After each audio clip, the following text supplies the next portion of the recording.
ಮಡಿಕೇರಿಯ ಕಾವೇರಿ ಮಹಲ್ ಚಿತ್ರಮಂದಿರ ಶಾಪಿಂಗ್ ಮಹಲ್ ಆಗಿ ಬದಲಾಗುತ್ತಿದೆ. ಪ್ರತಿಷ್ಠಿತ ಕಾವೇರಿ ಗ್ರೂಪ್ಗೆ ಸೇರಿದ ಈ ಕಟ್ಟಡವನ್ನು ನವೀಕರಿಸುವ ಕಾಮಗಾರಿ ನಡೆಯುತ್ತಿದೆ. ಆದರೆ ಕಾಮಗಾರಿ ನಡೆಯುತ್ತಿರುವ ಈ ಹಂತದಲ್ಲೇ ಕೆಲವು ಜನಪ್ರತಿನಿಧಿಗಳು ಮೂಗು ತೂರಿಸಿ ವಿವಾದ ಸೃಷ್ಟಿಸಿಕೊಂಡಿರುವುದು ಇದೀಗ ಜಗಜ್ಜಾಹೀರವಾಗಿದೆ. ನಗರಸಭಾ ನೂತನ ಸದಸ್ಯ ಉಮೇಶ್ ಸುಬ್ರಹ್ಮಣಿ, ಸತೀಶ್, ಕೆಎಂ ಅಪ್ಪಣ್ಣ ಮತ್ತಿತರರು ಹಾಗೂ ಕಟ್ಟಡ ಉಸ್ತುವಾರಿ ಹೊತ್ತಿರುವ ಹಾಸಿಂ ಎಂಬುವರ ಮಧ್ಯೆ ನಡೆದ ಮಾತಿನ ಘರ್ಷಣೆ ಇಲ್ಲಿದೆ ನೋಡಿ.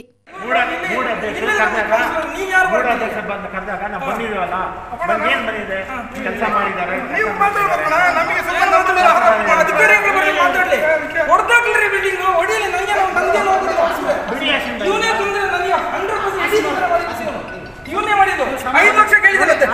ಪವಿತ್ರ ಕುರಾನ್ ಹಿಡಿದಿರ್ತೀನಿ, ಇವನು 5 ಲಕ್ಷ ಅಂತ ಕೇಳಿದ್ದಾನೆ. 5 ಲಕ್ಷ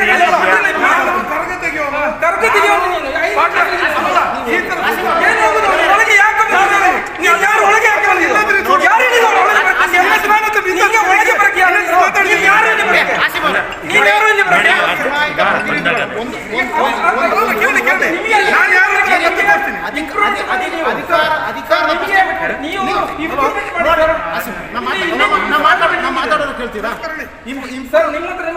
ಅವನಿಗೆ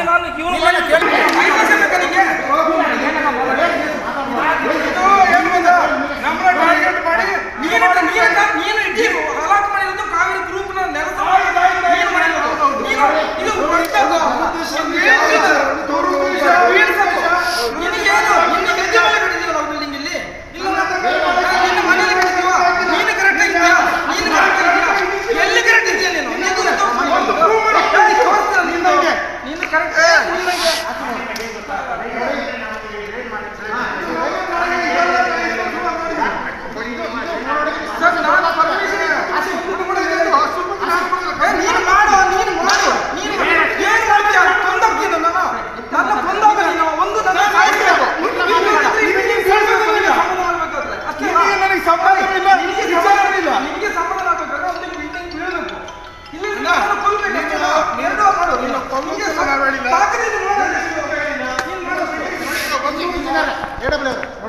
ಸಮಸ್ಯೆ ಎಲ್ಲಿಗೆ ಬಂದಿದೆ?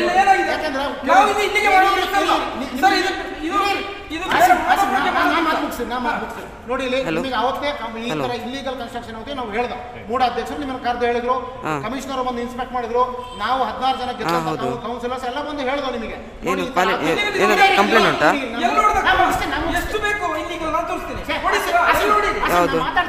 ನಿಮಗೆ ಎಲ್ಲ ಬಿಲ್ಡಿಂಗ್ ಗಳನ್ನು ಕರ್ಕೊಂಡು ತೋರಿಸ್ತೀವಿ ಯಾವ್ದಾವ್ದು ಇಲ್ಲಿಗಲ್ ಆಗ್ತದೆ ಅಂತ. ನೀವು ಏನು ಕ್ರಮ ತಗೊಂಡ್ರಿ ಇಷ್ಟು ದಿವಸ?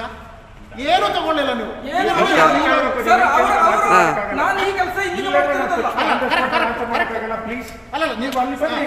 ಒಂದು ನಿಮಿಷ ನಾನು ಕಾಲ್ ಮಾಡ್ತೀನಿ, ಸ್ವಲ್ಪ ಹೊರಗಡೆ ಇದ್ದೀನಿ, ಸ್ವಲ್ಪ ಮೀಟಿಂಗ್ ಇದೆ.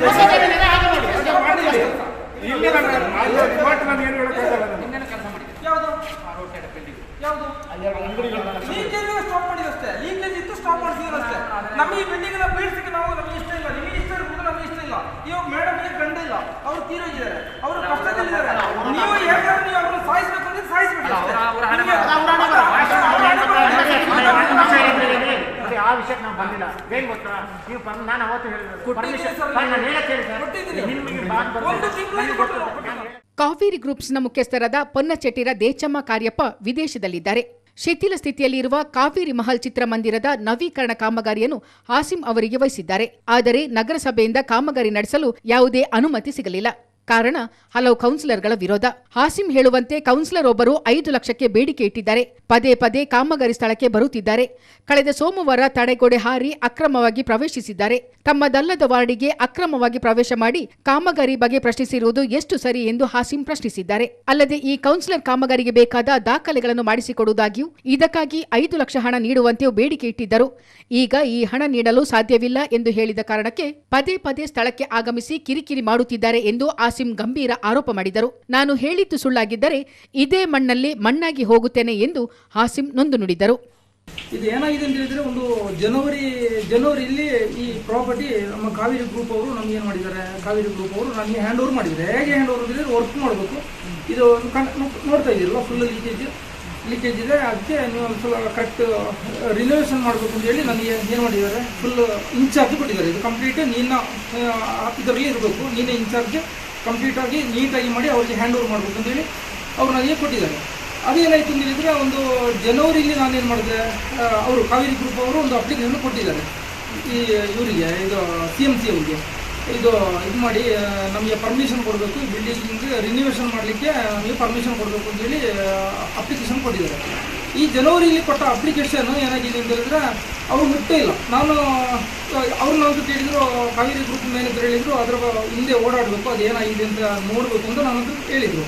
ನಾನು ತುಂಬ ಸಲ ಕಮಿಷನರ್ ಹತ್ರ ಹೋಗಿ ಮಾತಾಡಬೇಕಾದ್ರೆ ಕಮಿಷನರ್ ಹೇಳ್ತಾರೆ, ಫಸ್ಟ್ ಟೈಮ್ ಹೇಳಿದರು ಕಮಿಷನರು, ಇಲ್ಲಿ ಎಲೆಕ್ಷನ್ ನೆಕ್ಸ್ಟ್ ಎಲೆಕ್ಷನ್ ನಡೀತಾ ಇದೆ, ಎಲೆಕ್ಷನ್ ಇರೋ ಕಾರಣ ಈಗ ಯಾವುದು ನಿಮ್ಮದು ಫಸ್ಟ್ ಟ್ಯಾಕ್ಸ್ ಕಟ್ಟಬೇಕು, ಟ್ಯಾಕ್ಸ್ ಕಟ್ಟಿದರೆ ಮಾತ್ರ ನಮ್ಮದು ಫೈಲ್ ಮೂವ್ ಮಾಡೋದು ಅಂತ ಹೇಳಿದರು. ಆಗ ಟ್ಯಾಕ್ಸ್ ತಗೊಳ್ಳಿದ್ದಾರೆ ಅಂತ ಹೇಳ್ಬೇಕಾದ್ರೆ ಅವ್ರಿಗೆ ಟ್ಯಾಕ್ಸ್ ಈಗ ತಗೊಳಕ್ಕಾಗೋದಿಲ್ಲ, ಈಗ ಕೌನ್ಸಿಲರ್ ಮೀಟಿಂಗ್ ಇದು ಎಲೆಕ್ಷನ್ ಆಗ್ತಿದೆ, ಅದರಿಂದ ಯಾವುದೇ ಕಾರಣಕ್ಕೂ ಈಗ ತಗೊಳಕ್ಕಾಗೋದಿಲ್ಲ ಅಂತ ಹೇಳಿದರು. ಮತ್ತು ಸ್ವಲ್ಪ ಎಲೆಕ್ಷನ್ಗೆಲ್ಲ ಕಳೆಯುವಾಗ ಈಗ ಏನಾಯ್ತು, ಸ್ವಲ್ಪ ನಾವು ಮಳೆ ಬರ್ತದೆ, ವರ್ಕು ಸ್ವಲ್ಪ ಏನೋ ಮಾಡುವಂತೇಳಿ ಮಾಡಿದ್ರು ವರ್ಕು. ಅದು ಸ್ವಲ್ಪ ತಪ್ಪೇ ನಮ್ದು ಅಲ್ಲ ಅಂತ ಹೇಳೋಕ್ಕಿಲ್ಲ, ಸ್ವಲ್ಪ ನಾವು ತಪ್ಪು ಕೆಲಸ ಮಾಡಿದ್ದೀವಿ.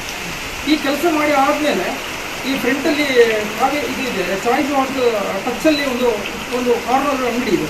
ಈ ಅಂಗಡಿ ಇಲ್ಲಿ ಬೇಕ್ರಿ ಸುಬ್ರಹ್ಮಣ್ಯ ಅಂತ ಹೇಳುವನು ನಂತರ ಹೇಳ್ದ, ಈ ಅಂಗಡಿ ನನಗೆ ಬೇಕು ಏನೋ ಬಿಸ್ನೆಸ್ ಮಾಡೋಕ್ಕೆ ಅಂತ ಹೇಳ್ದ. ನಾನು ಹೇಳಿದೆ ಅಂಗಡಿ ಹಾಗೆಲ್ಲ ಕೊಡೋಕ್ಕಾಗೋದಿಲ್ಲ, ಅಂಗಡಿ ಕೊಡಬೇಕು ಅಂತಂದರೆ ಇದೆಲ್ಲ ಒಟ್ಟೆಲ್ಲ ಮುಗಿಬೇಕು, ಮುಗಿದ ಮೇಲೆ ನಾನು ಏನಿದ್ರು ಮ್ಯಾನೇಜರ್ ಹತ್ರ ಮಾತಾಡ್ಕೊಂಡು ನಾವೇನು ಅದು ಡಿಸೈಡ್ ಮಾಡೋದು, ಈಗ ಮಾಡೋಕ್ಕಾಗೋದಿಲ್ಲ ಅಂತ. ಆವಾಗ ಏನಾಯ್ತು ಅಂತ ಹೇಳಿದ್ರೆ, ಈ ಅಂಗಡಿ ಯಾವಾಗ ನಾನು ನನಗೆ ಕೊಡೋಕ್ಕೆ ಆಗೋದಿಲ್ಲ ಅಂತ ಹೇಳುವಾಗ ಇವನು ನನಗೆ ಮುನ್ಸಿಪಾಲ್ಟಿಲಿ ಒಂದು ಫಿಟ್ಟಿಂಗ್ ಇಡೋಕ್ಕೆ ಸ್ಟಾರ್ಟ್ ಮಾಡಿದ್ದೀನಿ. ಆವಾಗ ಅಷ್ಟರೊಳಗೆ ಅವನಿಗೂ ಏನಿಲ್ಲ, ಗಲಾಟೆ ಇಲ್ಲ, ಏನಿಲ್ಲ, ಚಂದದಲ್ಲಿ ಇದ್ದೀವಿ ನಾವು. ಅಲ್ಲಿ ಫಿಟ್ಟಿಂಗ್ ಇಡೋಕ್ಕೆ ಸ್ಟಾರ್ಟ್ ಮಾಡಿದ. ಅಲ್ಲಿಂದ ನಮಗೆ ಈಗ ಪರ್ಮಿಷನ್ ಕೊಡೋದಾಗೆ ಇವತ್ತವರೆಗೆ ಅವ್ನು ನಮಗೆ ಪರ್ಮಿಷನ್ ಬರೋದಾಗೆ ಅವ್ನು ನೋಡ್ಕೊಂಡ. ಆಮೇಲೆ ಏನಾಯಿತು, ಇವನು ಅಲ್ಲಿ ಹೋಗಿ ಕಮಿಷನರ್ ಹತ್ರ ಅಲ್ಲಿ ಹೇಳೋದು, ಜನ ಕರ್ಕೊಂಡು ಹೋಗ್ಬಿಟ್ಟು ಇಲ್ಲಿ ಕೊಡಬಾರ್ದು, ಇದೊಂದೇ ಬಿಲ್ಡಿಂಗ್ ಇಂಟೆನ್ಷನ್, ಎಷ್ಟೋ ಸಾವಿರ ಬಿಲ್ಡಿಂಗ್ ಮಡಿಕೆಯಲ್ಲಿ ಇಲ್ಲಿಗೆಲ್ಲ ಆಗ್ತಾ ಇದೆ, ಯಾವುದು ನೋಡ್ತಾ ಇಲ್ಲ, ಇದರ ಹಿಂದೆನೇ ಅವ್ರು ಓಡಾಡೋದು.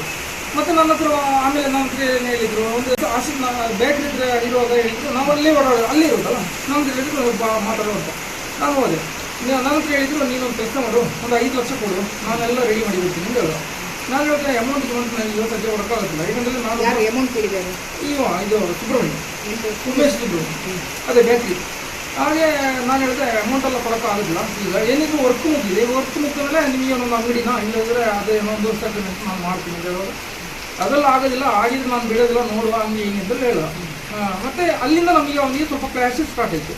ಇವನೇನು ಮಾಡ್ದ, ಅಲ್ಲಿ ಕೌನ್ಸಿಲರ್ಗಳನ್ನೆಲ್ಲ ಕರ್ಕೊಂಡು ಅಲ್ಲಿ ಹೋಗ್ಬಿಟ್ಟು ಅಲ್ಲಿ ಇದು ಕಮಿಷನರ್ಗೆ ಹೇಳೋದು, ಇಲ್ಲ ಸ್ವಲ್ಪ ಕೊಡಬಾರ್ದು, ಅದು ಹಳೆ ಬಿಲ್ಡಿಂಗು, 50 ವರ್ಷ ಬಿಲ್ಡಿಂಗು, ಹಳೆ ಬಿಲ್ಡಿಂಗು, ಅದಕ್ಕೆ ಪರ್ಮಿಷನ್ ಕೊಡಬಾರ್ದು ಅಂತೇಳಿ ಅಲ್ಲಿ ಹೇಳೋದು. ನಮಗೆ ಇಲ್ಲಿ ಈ ಥರ ಒತ್ತಡ ಹಾಕೋದು, ಆಗಾಗ ಬರೋದು. ಇದರೊಳಗೆ ಕಾಂಪೌಂಡ್ ಎಲ್ಲಿ ನೋಡಿ ಮೇಡಮ್, ಕಾಂಪೌಂಡ್ ಆರಿ ಬರೋದು. ನಿನ್ನೆ ನಾನು ಇದರೊಳಗಡೆ ಇದ್ದೆ. ನಾವೊಂದು ಪ್ರಾಪರ್ಟಿ ಅಂತ ಹೇಳ್ಬೇಕಾದ್ರೆ ನಾವು ಇದನ್ನು ನೋಡ್ಕೊಳ್ಳೋದು ನಮ್ಮ ಜವಾಬ್ದಾರಿ ಅಂತೇಳಿ ನಾವು ಇದರೊಳಗಡೆ ಏನೋ ಇದ್ದು ಕೆಲಸ ಮಾಡ್ತಿದ್ವು. ಕೆಲಸ ಅಲ್ಲ, ಬಿಲ್ಡಿಂಗ್ ಕೆಲಸ ಅಲ್ಲ, ನೋಡ್ತಿದ್ದೆ, ಕೆಲಸ ಮಾಡೋದಿಲ್ಲ, ಬೇರೆ ಸೆಂಟ್ರಿಂಗ್ ಮೆಟೀರಿಯಲ್ ಬೇರೆ ಕಡೆಗೆ ತೊಗೊಂಡು ಹೋಗ್ಲಿಕ್ಕೆ ಅಂತೇಳಿ ನಾವು ಈಗ ಮಾಡ್ತಾ ಇರಬೇಕಾದ್ರೆ ಇವನು ಫಸ್ಟ್ ಸುಬ್ರಹ್ಮಣ್ಯ ಆ ಕಾಂಪೌಂಡ್ ಆರಿ ಒಳಗಡೆ ಬಂದ. ಸುಬ್ರಹ್ಮಣ್ಯ ಕಾಂಪೌಂಡ್ ಆರಿ ಒಳಗೆ ಇಲ್ಲಿ ಈ ಪ್ರಾಪರ್ಟಿ ಓನರ್ ಬರಬೇಕಾದ್ರೂ ನನಗೆ ಫಸ್ಟ್ ಫೋನ್ ಮಾಡ್ತಾರೆ, ಏನು ಅಂತ ಹೇಳಿದರೆ ಇದು ಗೇಟ್ ಓಪನ್ ಮಾಡಿ ಅಂತ ಹೇಳ್ತಾರೆ. ಇವನು ಕಾಂಪೌಂಡ್ ಆರಿ ಹೊರಗೆ ಬಂದು ಮತ್ತೆ ಆ ಲಾಕ್ ಓಪನ್ ಮಾಡಿಬಿಟ್ಟು ಅದನ್ನು ಅವ್ರನ್ನ ಇಬ್ಬರನ್ನ ಈ ಕಡೆ ಸತೀಶ್ ಮತ್ತು ಅಪ್ಪಣ್ಣ ಅಂತೇಳಿ ಇಬ್ಬರನ್ನ ಒಳಗೆ ಕರ್ಕೊಂಡಾಗಿ ಇಲ್ಲಿ ಬಂದು ಆದಮೇಲೆ ಒಬ್ಬ ಹೋಗಿ ಅಪ್ಪಣ್ಣ ವಾಪಸ್ ಹೋಗ್ಬಿಟ್ಟು ಅಲ್ಲಿಂದ ಇವರು CMC AW ಆಮೇಲೆ ಮತ್ತು ಇದು ಮೂಡೋದು ಅಧ್ಯಕ್ಷರು ಹೊಳ್ಳನವರು ಮತ್ತು ಮೂಡೋದು ಕಮಿಷನರು 3 ಜನ ಬಂದು ಇಲ್ಲಿ ಒಳಗಡೆ ಬಂದರು. ಕೆಲಸ ಮಾಡ್ತಾ ಇದ್ದಾರೆ ಆಗಿ. ನಾನು ಹೇಳಿದೆ ಕೆಲಸ ಯಾವುದು ಮಾಡದೇ ಇಲ್ಲ ಸರ್, ನೋಡಿ ಯಾವುದು ಮಾಡದೇ ಇಲ್ಲ ಅಂತ ಹೇಳಿದೆ. ನಮ್ಮದು ಸೆಂಟ್ರಿಂಗ್ ಮೆಟೀರಿಯಲ್ ಇದೆ, ಅದನ್ನು ನಾವು ಬೇರೆ ಕಡೆಗೆ ಶಿಫ್ಟ್ ಮಾಡಬೇಕು, ಹಾಗೆ ನಾವು ಇಲ್ಲಿದ್ದೀವಿ ಅಂತ ಹೇಳಿದೆ. ಇಲ್ಲ ಕೆಲಸ ಮಾಡ್ತಾ ಇದ್ರು ಹಂಗೆ ಹಿಂಗೆ ಅಂತ ಹೇಳಿ ಫುಲ್ ಅವನು. ನಾನು ಹೇಳಿದೆ ನಾನು ಸ್ವಲ್ಪ ಏಕವಚನದಲ್ಲಿ ಮಾತಾಡಿದ್ದೀನಿ, ಯಾಕೆಂದ್ರೆ ಅವನಿಗೆ ಒಂದನೇದು ಅವನು ಕಾಂಪೌಂಡ್ ಆಡಿರೋದು ತಪ್ಪು. ನಮ್ಮ ಇದು ಅಧಿಕಾರಿಗಳೇ ಅಧಿಕಾರಿಗಳು ಬರಬೇಕಾದ್ರೂ ನಮಗೆ ಇಂಟಿಮೇಷನ್ ಕೊಡಬೇಕು ಫಸ್ಟ್. ಈಗ ನಾವು ಬರ್ತಾ ಇದ್ದೀವಿ ಅಂತ ಯಾವುದು ಇಂಟಿಮೇಷನ್ ಇಲ್ಲ, ಬರೋದು ಹಾರೋದು ಒಳಗೆ ಬರೋದು ಏನು ಇದು. ನಾನು ಕೇಳಿದೆ ಧರ್ಮಛತ್ರನ ಇದು ಅಂತ ಕೇಳಿದೆ. ಇಲ್ಲ ನಾವು ಅಧಿಕಾರಿಗಳ ಜೊತೆಲಿ ಬಂದಿರೋದು ಅಂತ. ಈಗ ಹೊಳ್ಳನವರು ಇಬ್ಬರನ್ನ 3 ಜನವನ್ನು ಕರ್ಕೊಂಡು ಯಾಕೆ ಬರೋದು? ಅವರಿಗೆ ಅಧಿಕಾರಿಗಳಿದ್ದಾರಲ್ಲ ಬರೋಕ್ಕೆ, ಇಷ್ಟು ಜನ ಅಧಿಕಾರಿಗಳು, ಅವರ ಅಸಿಸ್ಟೆಂಟ್ ಎಷ್ಟು ಜನ ಇದ್ದಾರೆ, ಇಬ್ಬರನ್ನ ಯಾಕೆ ಕರ್ಕೊಂಡು ಬರೋದು? ಸ್ವಲ್ಪ ಗಲಾಟೆ ಆಗ್ತೀವಿ ನೀವು. 5 ಲಕ್ಷ ಇದೆ. ಈ ಜನವರಿಲಿ ನಮಗೆ ನಾವು ಅಪ್ಲಿಕೇಶನ್ ಕೊಟ್ಟಿರೋದು. ಜನವರಿಲಿ ಅಪ್ಲಿಕೇಶನ್ ಕೊಟ್ಟು ಒಂದು ಮಂತ್ ನಾನು ಅಲ್ಲಿ ವರ್ಕ್ ಮಾಡಿದ್ದೀನಿ, ಔಟ್ ಸೈಡ್ ಸ್ವಲ್ಪ ಕೆಲಸ ಮಾಡಿದ್ದೀನಿ. ಆಗ ಒಂದು ಅಂಗಡಿ ರೆಡಿ ಆಗಿತ್ತು ಅಲ್ಲಿ. ಆ ಅಂಗಡಿ ರೆಡಿ ಆಗುವಾಗ ಅಂಗಡಿ ಫಸ್ಟಿಗೆ ಕೇಳ್ದ ಅವನು, ಯಾವುದು ಅಂಗಡಿ ನನಗೆ ಕೊಡಿ ಅಂತ ಹೇಳ್ತಾ. ನಾನು ಅಂಗಡಿ ಕೊಡೋಕ್ಕಿಲ್ಲ ಅಂತ ಹೇಳ್ಬೇಕಾದ್ರೆ ಸ್ವಲ್ಪ ಕಿರಿಕ ಆವಾಗ ಸ್ಟಾರ್ಟ್ ಆಗಿದ್ದು. ಕಿರಿಕ ಸ್ಟಾರ್ಟ್ ಆಗಿ ಮುನ್ಸಿಪಾಲಿಟಿಗೆ ಹೋಯ್ತು. ಯಾವುದು ಇದು 50 ವರ್ಷ ಹಳೆ ಬಿಲ್ಡಿಂಗ್, ಇದು ಪರ್ಮಿಷನ್ ಕೊಡಲಿಕ್ಕಿಲ್ಲ ಹಂಗೆ ಅಂತೇಳಿ ಅಲ್ಲಿಂದ ಅವರೇ ಫಿಟ್ಟಿಂಗ್ ಸ್ಟಾರ್ಟ್ ಮಾಡಿದ್ರು. ಆಮೇಲೆ ಏನಾಯ್ತು, ಅಲ್ಲಿಂದ ಅವನೇ ನನಗೆ ಹೇಳ್ದ ನೀನು ಬಾ ಮಾತಾಡುವಂತ. ಅಲ್ಲಿಂದ ಫಿಟ್ಟಿಂಗ್ ಮಾಡೋದು, ಇಲ್ಲಿ ಬಂದು ನನ್ನ ಹತ್ರ ಡಿಮಾಂಡ್ ಮಾಡೋದು. ಮತ್ತೆ ಯಾವಾಗ ಅಂದ್ರೆ ಮಾರ್ಚಲ್ಲಿ ಆಗ ಅವನು ಇದಾಗಿರ್ಲಿಲ್ಲ, ಯಾವುದು ಕೌನ್ಸಿಲರ್ ಆಗಿರಲಿಲ್ಲ. ಅದಕ್ಕೆ ಮೊದಲೇ 5 ಲಕ್ಷ ನನ್ನ ಕೇಳಿದ್ರು. ಅದು ನಾನು ನಿನ್ನೆ ಹೇಳಿದ್ದೀನಿ, ಅದು ಎಲ್ಲಿ ಬೇಕಾದ್ರೆ ಯಾವ ಜಾಗದಲ್ಲಿ ಬೇಕಾದ್ರೂ ನಾನು ಪ್ರಮಾಣ ಮಾಡೋಕ್ಕೆ ರೆಡಿ ಇದ್ದೀನಿ. ನಾನು ಮಣ್ಣು ಹಿಡಿದು ಹೇಳ್ತೀನಿ, ನಾನು ಸತ್ತು ಹೋಗ್ಬೇಕು ಈ ಜಾಗದಲ್ಲಿ, ಅಷ್ಟು ಕ್ಲಿಯರ್ ಆಗಿ ಹೇಳ್ತೀನಿ. ನಾನು ಹೇಳಿದ್ದೀನಿ ಅವನ ಹತ್ರ.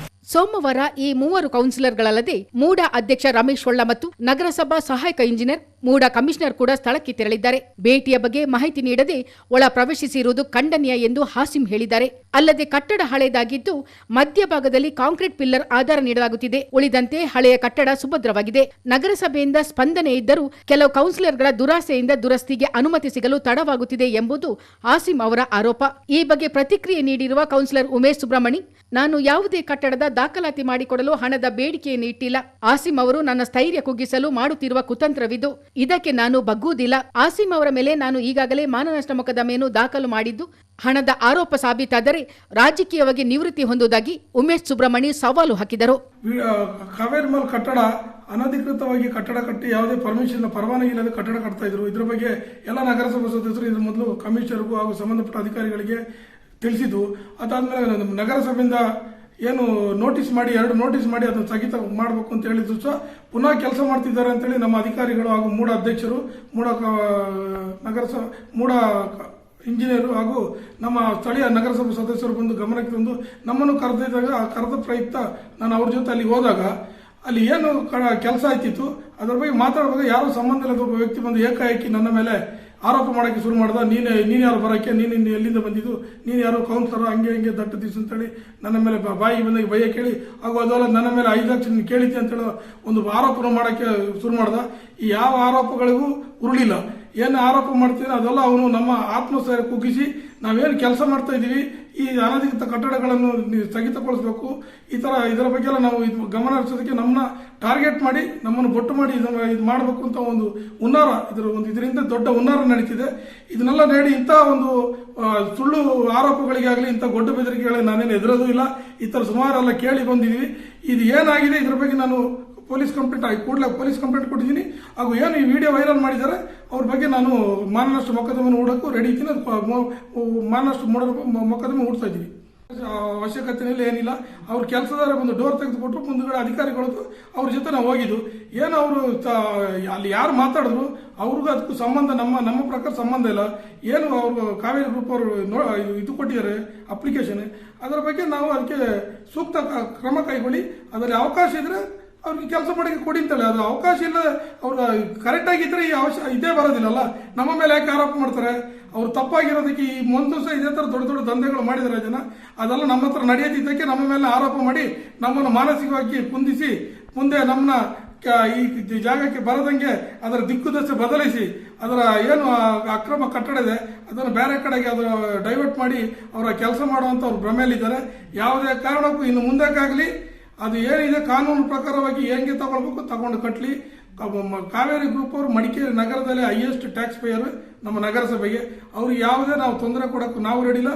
ಮುಂದಿನ ದಿನಗಳು ಕಾವೇರಿ ಗ್ರೂಪ್ ಅವ್ರಿಗೆ ಏನು ಬೇಕು ಅದಕ್ಕೆ ಕಾನೂನಾತ್ಮಕವಾಗಿ ನಾವು ಸಹಾಯ ಮಾಡ್ತೀವಿ. ಅದು ಈ ತರ ಇವರು ದಂಧೆಕೋರರು ಬಂದ್ಬಿಟ್ಟು ಇದು ಮಾಡಿ ನಮ್ಮನ್ನು ಎದುರಿಸಿ ಈ ತರ ನಮ್ಮ ಮೇಲೆ ಸುಳ್ಳು ಆರೋಪ ಮಾಡಿ ಅಲ್ಲಿ ಈ ತರಕ್ಕೆ ಅಕ್ರಮ ಕಟ್ಟಡ ಕಟ್ತೀವಿ ಅಂತ ಹೇಳೋದು ಅದು ಭ್ರಮೆಯಲ್ಲಿ ಇರಬೇಕು. ಇದರಿಂದ ಯಾರು ಇದು ಮಾಡಿದ್ರು ಸಹ ಅದಕ್ಕೆ ನಾವು ಬಗ್ಗೋದಿಲ್ಲ. ಈ ತರ ಮೊದಲೇ ಅಂತ ಇದು ಇನ್ನು ಮುಂದೆಗೂ ಸಹ ಈ ತರ ಅಕ್ರಮ ಕಟ್ಟಡಗಳು ಇದ್ರೆ ನಾನು ಮುಂದೆ ನಿಲ್ತೀನಿ ಅಂತ ಹೇಳಕ್ಕೆ ಇಚ್ಛೆ ಪಡ್ತೀನಿ. ಯಾವುದಕ್ಕೂ ಇದಿಲ್ಲ. ನನಗೆ ಅವ್ರ ಜೊತೆ ನನಗೆ ಮಾತು ಇಲ್ಲಿಗಂಟಾಗ್ಲಿ ಒಂದೇ ಒಂದು ಮಾತು ಆಡಿಲ್ಲ. ಅದು ಯಾವ್ದಾದ್ರು ಒಂದು ಸಣ್ಣ ತುಣುಕು ಇದ್ರು ಸಹ ನಾವು ಮಾತಾಡಿ ಅಂತ ಒಂದು ಪ್ರೂವ್ ಇದ್ರು ಸಹ ನಾನು ರಾಜಕೀಯವಾಗಿ ನಿವೃತ್ತಿ ಮಾಡ್ತೀನಿ. ನಾನು ಯಾವುದೇ ರಿಸೈನ್ ಮಾಡ್ಬಿಡ್ತೀನಿ. ನಾನು ಇದ್ರ ಮೊದಲು 5 ವರ್ಷ ಕೌನ್ಸಿಲರ್ ಆಗಿದೆ. ಯಾವುದೇ ಒಂದು ಕಟ್ಟಡಕ್ಕಾಗಲಿ ಅಂತ ಹೋಗಿಲ್ಲ. ನಾನು ಏನಂತ ಅಕ್ರಮ ಕಟ್ಟಡಗಳಿಗೆ ಅವರು ಕೆಲಸ ಮಾಡೋಕ್ಕೆ ನನ್ನಿಂದ ಅವರಿಗೆ ಸಹಕಾರ ಇಲ್ಲ ಅಂತ ಗೊತ್ತಾದ ಮೇಲೆ ನನ್ನ ಮೇಲೆ ಟಾರ್ಗೆಟ್ ಮಾಡೋಕ್ಕೆ ನೋಡ್ತಿದ್ದಾರೆ. ಇದಕ್ಕೆಲ್ಲ ನಾನು ಹೋಗೋದಿಲ್ಲ, ಎದುರೋದು ಇಲ್ಲ. ನನ್ನೊಟ್ಟಿಗೆ ನನ್ನ 16 ಪಕ್ಷದ ಸದಸ್ಯರು ಇದ್ದಾರೆ, ನಮ್ಮ ಅಧ್ಯಕ್ಷರು ಇದ್ದಾರೆ. ನಾನು ನಾಳೆ ದಿನ ಇದನ್ನ ಇದು ಮಾಡಿ ಒಳ್ಳೆಯ ಉದ್ದೇಶಕ್ಕಾಗಿ ಮೀಸಲಿರುವ ಈ ಕಟ್ಟಡಕ್ಕೆ ಬಂದೊದಗಿರುವ ವಿಘ್ನಗಳು ಮರೆಯಾಗುವುದೋ ಅಥವಾ ಇನ್ನಷ್ಟು ವಿವಾದಕ್ಕೆ ಈ ಕಟ್ಟಡ ಬಲಿಯಾಗುವುದೋ ಕಾದು ನೋಡೋಣ.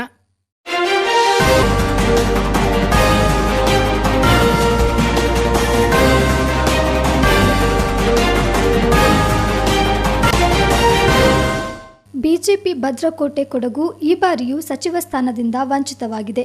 ಬಸವರಾಜ ಬೊಮ್ಮಾಯಿ ಅವರು ಮುಖ್ಯಮಂತ್ರಿಯಾಗ್ತಿದ್ದಂತೆ ಕೊಡಗಿಗೆ ಈ ಬಾರಿಯಾದರೂ ಸಚಿವ ಸ್ಥಾನ ಸಿಗಬಹುದೆಂಬ ನಿರೀಕ್ಷೆ ಇತ್ತು.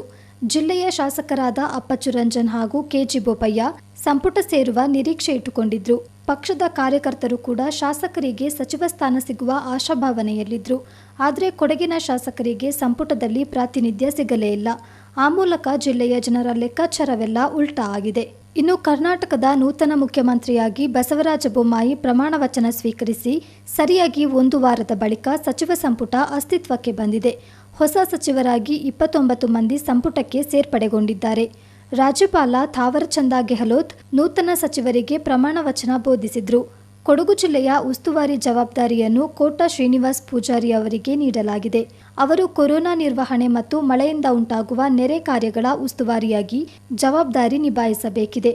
ಮುಖ್ಯಮಂತ್ರಿಗಳ ಮುಂದಿನ ಆದೇಶದವರೆಗೆ ಕೋಟಾ ಶ್ರೀನಿವಾಸ್ ಪೂಜಾರಿ ಅವರು ಕೊಡಗಿನ ಉಸ್ತುವಾರಿ ನೋಡಿಕೊಳ್ಳಲಿದ್ದಾರೆ.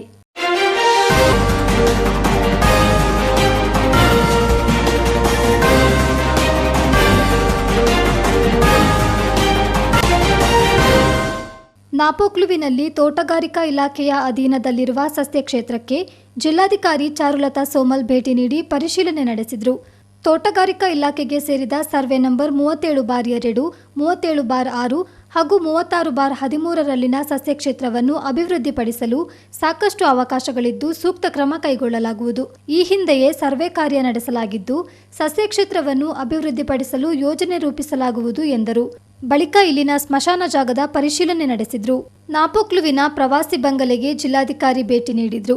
ಈ ವೇಳೆ ಗ್ರಾಮಸ್ಥರು ಸ್ಥಳೀಯ ಸಮಸ್ಯೆಗಳ ಬಗ್ಗೆ ಜಿಲ್ಲಾಧಿಕಾರಿಗಳ ಗಮನಕ್ಕೆ ತಂದು ಮನವಿ ಸಲ್ಲಿಸಿದ್ರು. ಆರ್ಟಿಸಿ ಪರಿವರ್ತನೆ ಸಂಬಂಧ ಕಂದಾಯ ಇಲಾಖೆಯಲ್ಲಿನ ಸಮಸ್ಯೆಗಳು, ಸರ್ಕಾರಿ ಪದವಿ ಪೂರ್ವ ಕಾಲೇಜಿಗೆ ಸಂಬಂಧಪಟ್ಟ ಜಾಗದ ಆಕ್ರಮಣ ಮತ್ತಿತರ ಸಮಸ್ಯೆಗಳ ಪರಿಹಾರಕ್ಕೆ ಮನವಿ ಮಾಡಿದ್ರು. ಮಕ್ಕಳಿಗೆ ಆನ್ಲೈನ್ ಕ್ಲಾಸ್ ಬೇರೆಯವ್ರ ಮನೆಗೆ ತಗೊಂಡೋಗಿ ಮೊಬೈಲ್ ಇಟ್ಟರೆ ಅಲ್ಲೂ ಇಲ್ಲಿ ಕಾಲೇಜಿಲ್ಲ ಸ್ವಿಚ್ ಆಫ್ ಮಾಡ್ಕೊ ಆ ಥರ ಮಾಡ್ತಾರೆ. ಮಕ್ಕಳು ಏನು ಮಾಡ್ತಾರೆ ಗೊತ್ತಿಲ್ಲ. ಅದಕ್ಕೆ ಮಕ್ಕಳಿಗೂ ಇದು ಪರಿಸ್ಥಿತಿ ಆ ಥರ ಇದೆ. ಅದಕ್ಕೆ ನೀವೊಂದು ದಯವಿಟ್ಟು ಕರೆಂಟಿದೊಂದು ವ್ಯವಸ್ಥೆ ಮಾಡಬಹುದು. ಮತ್ತೆ ಮಲ್ಟಿ ರಿಕವರಿ ಫೆಸಿಲಿಟಿ ತಾಲೂಕಿಗೆ 1.5 ಅಟ್ಲೀಸ್ಟ್ 2-3 ಪಂಚಾಯತ್ಗೆ ಎಲ್ಲಿ ಸ್ವಲ್ಪ ಗುಂಪಲ್ಲಿ ಸಿಕ್ಕಿದ್ರೆ ಅಲ್ಲಿ ನಾನು ನಿಮಗೆ ಮಾಡಿಕೊಡ್ತೀನಿ. ನಾಪೋಕ್ಲುವಿನಲ್ಲಿರುವ ಬ್ರಿಟಿಷರ ಕಾಲದ ನಾಡ ಕಚೇರಿ ಕಟ್ಟಡವನ್ನು 14 ಲಕ್ಷ ರೂಪಾಯಿ ವೆಚ್ಚದಲ್ಲಿ ನವೀಕರಣಗೊಳಿಸಲಾಗಿದ್ದು ಜಿಲ್ಲಾಧಿಕಾರಿ ಚಾರುಲತಾ ಸೋಮಲ್ ಉದ್ಘಾಟಿಸಿದ್ರು. ಈ ಸಂದರ್ಭ ಕಸ ವಿಲೇವಾರಿಗೆ 2 ಎಕರೆ ಜಾಗ ಮಂಜೂರು ಮಾಡುವಂತೆ ಗ್ರಾಮ ಪಂಚಾಯಿತಿ ವತಿಯಿಂದ ಡಿಸಿಗೆ ಮನವಿ ಸಲ್ಲಿಸಲಾಯಿತು. ಇನ್ನು ಕಾವೇರಿ ನದಿ ದಡದಲ್ಲಿ ನಿರ್ಮಿಸಲಾಗಿರುವ ಮನೆಗಳಿಗೆ ವಿದ್ಯುತ್ ಸಂಪರ್ಕ ಕಲ್ಪಿಸುವಂತೆ ಚೆರಿಯಪರಂಬು ನಿವಾಸಿ ಶರೀಫ ಮನವಿ ಮಾಡಿದ್ರು. ಜಿಲ್ಲಾಧಿಕಾರಿಗಳು ಸೂಕ್ತ ಕ್ರಮ ಕೈಗೊಳ್ಳುವ ಭರವಸೆ ನೀಡಿದ್ರು.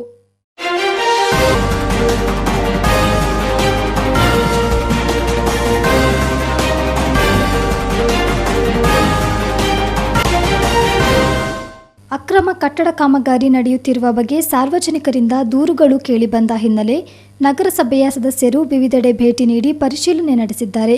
ಕಾವೇರಿ ಮಹಲ್ಗೆ ಹೋಗಿದ್ದಾಗ ಅಲ್ಲಿದ್ದ ವ್ಯಕ್ತಿಯೊಬ್ಬರು ಹಾಗೂ ಸದಸ್ಯರ ನಡುವೆ ಚರ್ಚೆ ನಡೆದಿದೆ. ಈ ಸಂದರ್ಭ ವಿಡಿಯೋ ಚಿತ್ರೀಕರಣಗೊಳಿಸಿ ಎಡಿಟ್ ಮಾಡಿ ವೈರಲ್ ಮಾಡುವ ಮೂಲಕ ವ್ಯವಸ್ಥಿತ ಸಂಚು ಮಾಡಲಾಗಿದೆ ಎಂದು ಮೂಡ ಅಧ್ಯಕ್ಷ ರಮೇಶ್ ಹೊಳ್ಳ ಆರೋಪಿಸಿದ್ದಾರೆ. ಮಡಿಕೇರಿಯಲ್ಲಿ ಸುದ್ದಿಗೋಷ್ಠಿಯಲ್ಲಿ ಮಾತನಾಡಿದ ಅವರು, ನಿಯಮಬಾಹಿರ ಕಾಮಗಾರಿ ಹಿನ್ನೆಲೆ ಕಾವೇರಿ ಮಹಲ್ ಮಾಲೀಕರಿಗೆ ಈಗಾಗಲೇ ನೋಟಿಸ್ ನೀಡಲಾಗಿದೆ. ಆದರೂ ಕಾಮಗಾರಿ ಮುಂದುವರೆದಿರುವ ಬಗ್ಗೆ ಆರೋಪಗಳು ಕೇಳಿಬಂದಿತ್ತು. ನಗರದ ಎಲ್ಲ ಅನಧಿಕೃತ ಕಾಮಗಾರಿಗಳ ಮೇಲೆ ನಿಗಾ ಇರಿಸಲಾಗಿದೆ ಎಂದು ಸ್ಪಷ್ಟಪಡಿಸಿದರು. ಮಡಿಕೇರಿ ನಗರದಲ್ಲಿ ನಾನು ಅಧ್ಯಕ್ಷನಾಗಿ ಜವಾಬ್ದಾರಿ ತಗೊಂಡ ಮೇಲೆ ಒಂದಷ್ಟು ತುಂಬಾ ಕಂಪ್ಲೇಂಟ್ ಬಂತು, ಮಡಿಕೇರಿಯಲ್ಲಿ ಇಲ್ಲಿಗಲ್ ಬಿಲ್ಡಿಂಗ್ಗಳಾಗ್ತಿದೆ ಅಂತ. ನಮ್ಮ ಸದಸ್ಯರು 14 ಜನ ಒಟ್ಟಿಗೆ ಒಂದ್ಸಲ ನಾವು ಕೂತು ಮಾತಾಡಿ ಒಂದಷ್ಟು ಸ್ಥಳ ಪರಿಶೀಲನೆ ಮಾಡಿದೆ ನಗರದಲ್ಲಿ. ಅದ್ರ ಬಗ್ಗೆ ನಾವು ಲೀಸ್ಟ್ ಮಾಡಿ ಅದನ್ನು ಜಿಲ್ಲಾಧಿಕಾರಿಗಳ ಗಮನಕ್ಕೂ ತಂದಿದ್ದೇವೆ. ಆ ಲೀಸ್ಟ್ನೇ ಕೊಟ್ಟಿದ್ದೇವೆ ಜಿಲ್ಲಾಧಿಕಾರಿಗಳು ಕೊಟ್ಟು ಒಂದು ಕಾವೇರಿ ಮಾಲ್, ಆಮೇಲೆ ದರ್ಬಾರ್ ಹೋಟ್ಲು, ಆಮೇಲೆ ಅಲಂಕಾರ ಸ್ಟೋರ್ ಎದುರುಗಡೆ ಒಂದು ಅಂಗಡಿ, ಅದು ಬಿಟ್ರೆ ಗೌರಿ ಬೀದಿಯಲ್ಲಿ ಒಂದು ಬಿಲ್ಡಿಂಗು, ನಾಗೇಶ್ವರಿ ಅಂತ ಒಂದು ಬಿಲ್ಡಿಂಗು, ಅಲ್ಲಿಂದ ಜೀನತ್ ಬಿಲ್ಡಿಂಗು, ಅದರ ನಂತರ ಹಳೆ ಈಗಿನ ಹೊಸ ಕೃಷ್ಣಾಪುರ ಪ್ರಕಾರ ಒಂದು ರಾಜಕಾಲುವೆ ಏನೊಂದು ಬರ್ತದೆ ಕಾವೇರಿದು, ವಿಜಯನಗರ ಬಡಾವಣೆ ಯಾವುದು ಕಾವೇರಿ ಲೇಔಟ್, ಅದರ ಎಂಟ್ರೆನ್ಸ್ ಒಂದು ಬಿಲ್ಡಿಂಗು, ಅದೊಂದು 10-12 ಕಡೆಗೂ ಪರ್ಟಿಕ್ಯುಲರ್ ಲೀಸ್ಟ್ ಮಾಡಿಬಿಟ್ಟು ಜಿಲ್ಲಾಧಿಕಾರಿ ಗಮನಕ್ಕೆ ತಂದಿದ್ದೇವೆ. ಯಾಕಂದ್ರೆ ಈಗ ನಗರಸಭೆ ಅಧ್ಯಕ್ಷರ ಕಾರಣ ಜಿಲ್ಲಾಧಿಕಾರಿಗಳ ಅಂಡರ್ಲೇ ಬರ್ತದೆ, ಅವ್ರಿಗೆ ಸಮೇತ ಕಂಪ್ಲೇಂಟ್ ಕೊಟ್ಟಿದ್ದೇವೆ. ಇಲ್ಲಿವರೆಗೆ ಯಾವುದೋ ಗಮನ ಹರಿಸಲಿಲ್ಲ. ಇಲಿಗಲ್ ಬಿಲ್ಡಿಂಗ್ಗಳ ಕೆಲಸ ಆಗ್ತಾನೆ ಉಂಟು, 2 ಸೈಡ್ ಕೆಲಸ ನಿಲ್ಲಿಸಿ ಬಿಟ್ರೆ ಬಾಕಿ ಎಲ್ಲವೂ ಕೆಲಸ ಅದೇ ರೀತಿಯಲ್ಲಿ ಆಗ್ತಾ ಉಂಟು. ಅದನ್ನ ಗಮನಕ್ಕೆ ಪುನಃ ತಂದ ಮೇಲೆ ನಾನು ಇಲ್ಲ ಆಗ್ತಾ ಇದೆ ನೋಟಿಸ್ ಕೊಟ್ಟಿದ್ದೇವೆ. ಆದ್ರೂ ಪುನಃ ಯಾರು ಕಂಪ್ಲೇಂಟ್ ಮಾಡಿ ನಾವು ಸ್ಥಳ ಪರಿಶೀಲನೆ ಕೊಟ್ಟಿದ್ದು. ನಾವು ಯಾರನ್ನೇ ಒಬ್ಬರ ಸಮುದಾಯ ಅಥವಾ ಇನ್ನೊಂದು ಜಾತಿ ಮೇಲೆ ಟಾರ್ಗೆಟ್ ಮಾಡಿ ಕೆಲಸಗಳನ್ನು ಮಾಡ್ತಾ ಇಲ್ಲ. ಎಲ್ಲ ಹೊಸ ಸದಸ್ಯರು ಸೇರಿ ನಾವು ತೀರ್ಮಾನ ಮಾಡಿ ಒಂದಷ್ಟು ಸರ್ಕಾರಕ್ಕೆ ಇನ್ಕಮ್ ಬರಬೇಕು ಅನ್ನೋ ದೃಷ್ಟಿಯಿಂದ ಈ ಕಾಮಗಾರಿ ಪರಿಶೀಲನೆ ಮಾಡ್ತಾ ಇದ್ದೀವಿ. ಒಂದು ಮುಂದಕ್ಕೆ ಅದು ಸರಿಯಾಗಿ ಅವರು ಕಾನೂನು ರೀತಿಯಲ್ಲಿ ಪರ್ಮಿಷನ್ ತಗೊಳ್ಬೇಕು. ನಗರಸಭೆಗೂ ಒಂದಷ್ಟು ಇನ್ಕಮ್ ಬರ್ತದೆ, ನಗರಾಭಿವೃದ್ಧಿ ಪ್ರಾಧಿಕಾರಕ್ಕೂ ಒಂದಷ್ಟು ಇನ್ಕಮ್ ಬರುವ ರೀತಿ ನಾವು ಕೆಲಸ ಮಾಡಬೇಕು ನೇತೃತ್ವದಲ್ಲಿ ಕೆಲಸವನ್ನು ಮಾಡಿದ್ದೇವೆ. ನಗರಸಭೆ ಸದಸ್ಯ ಉಮೇಶ್ ಸುಬ್ರಹ್ಮಣಿ ಮಾತನಾಡಿ, ಕಾವೇರಿ ಮಹಲ್ ಕಟ್ಟಡದಲ್ಲಿ ನಡೆಯುತ್ತಿರುವ ಕಾಮಗಾರಿಗೆ ಸಂಬಂಧಿಸಿದಂತೆ ತಾವು 5 ಲಕ್ಷ ರೂಪಾಯಿಗಳಿಗೆ ಬೇಡಿಕೆ ಇಟ್ಟಿರುವುದಾಗಿ ವ್ಯಕ್ತಿಯೊಬ್ಬರು ಆರೋಪ ಮಾಡಿದ್ದು, ಇದು ಸಾಬೀತಾದರೆ ನಗರಸಭಾ ಸದಸ್ಯ ಸ್ಥಾನಕ್ಕೆ ರಾಜೀನಾಮೆ ನೀಡುವುದಾಗಿ ಹೇಳಿದ್ದಾರೆ. ನಿಯಮಬಾಹಿರವಾಗಿ ಕಾಮಗಾರಿ ನಡೆಯುತ್ತಿರುವ ಆರೋಪ ಕೇಳಿಬಂದ ಹಿನ್ನೆಲೆ ಮೂಡಾ ಅಧ್ಯಕ್ಷರು ಸೇರಿದಂತೆ ನಗರಸಭಾ ಸದಸ್ಯರು ಸ್ಥಳಕ್ಕೆ ಭೇಟಿ ನೀಡಿದ್ದೆವು. ಆ ಸಂದರ್ಭ ಅಲ್ಲಿದ್ದ ವ್ಯಕ್ತಿಯೊಬ್ಬ ನನ್ನ ವಿರುದ್ಧ ಏರು ಧ್ವನಿಯಲ್ಲಿ ಮಾತನಾಡಿರುವುದಲ್ಲದೆ 5 ಲಕ್ಷ ರೂಪಾಯಿಗೆ ಬೇಡಿಕೆ ಇಟ್ಟಿರುವುದಾಗಿ ಆರೋಪ ಮಾಡಿದ್ದಾನೆ. ಅಲ್ಲದೆ ಅಲ್ಲಿದ್ದವರು ವಿಡಿಯೋ ಮಾಡಿ ತಮಗೆ ಬೇಕಾದಂತೆ ಎಡಿಟ್ ಮಾಡಿ ವೈರಲ್ ಮಾಡಿದ್ದಾರೆ ಎಂದು ಆರೋಪಿಸಿದರು. ಈ ಪ್ರಕರಣದ ಹಿಂದೆ ದೊಡ್ಡ ಷಡ್ಯಂತರ ಅಡಗಿದ್ದು, ಅಕ್ರಮ ಕಟ್ಟಡಗಳ ವಿರುದ್ಧ ಧ್ವನಿ ಎತ್ತದಂತೆ ಮಾಡುವ ಪ್ರಯತ್ನ ನಡೆದಿದೆ. ಆರೋಪ ಮಾಡಿದ ವ್ಯಕ್ತಿ ಬೆದರಿಕೆ ಕೂಡ ಹಾಕಿದ್ದು, ಈ ಬಗ್ಗೆ ಪೊಲೀಸರಿಗೆ ದೂರು ನೀಡಲಾಗಿದೆ. ವಿಡಿಯೋ ವೈರಲ್ ಮಾಡಿದವರ ವಿರುದ್ಧವೂ ಸೈಬರ್ ಕ್ರೈಮ್ಗೆ ದೂರು ಸಲ್ಲಿಸುವುದಾಗಿ ಉಮೇಶ್ ಸುಬ್ರಹ್ಮಣಿ ತಿಳಿಸಿದರು.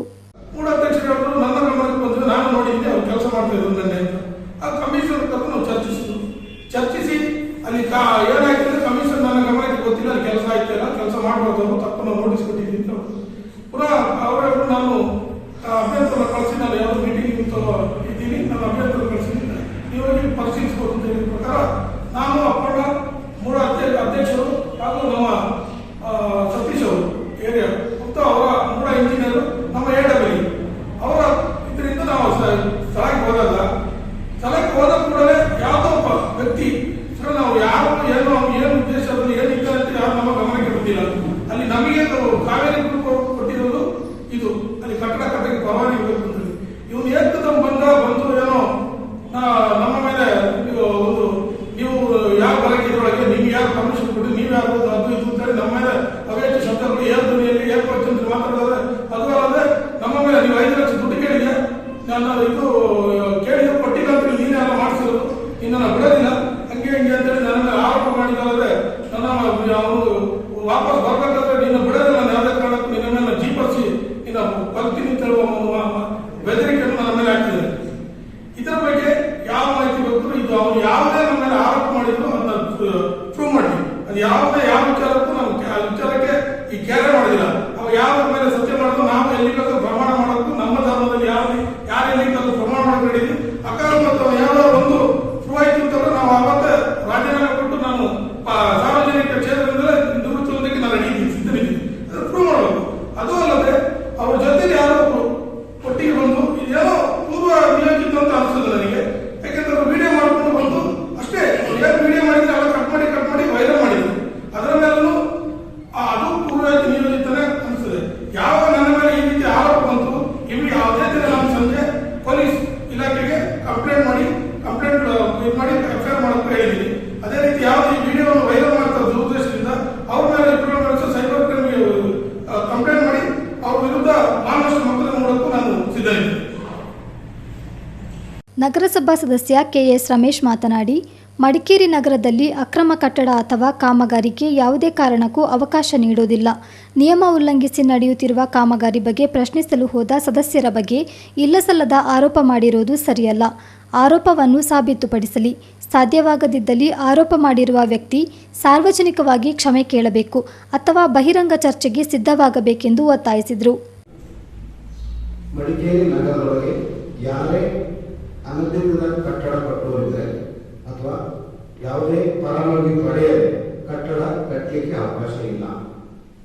ಸೊ ಆ ನಿಟ್ಟಿನಲ್ಲಿ ಸಾರ್ವಜನಿಕ ವಲಯದಿಂದ ನಮಗೆ ಮಾಹಿತಿ ಕೊಟ್ಟರೆ ರೈಟಿಂಗ್ ಕೊಡೋದಿಲ್ಲ. ನಮ್ಮನ್ನು ಪ್ರಶ್ನೆ ಮಾಡೋರಿದ್ದಾರೆ, ಸಾರ್ವಜನಿಕರು ನಮಗೆಲ್ಲರೂ ರೈಟಿಂಗ್ ಕೊಡೋದು, ಯಾವ ಕೆಲಸವೂ ರೈಟಿಂಗ್ ಕೊಡೋದು.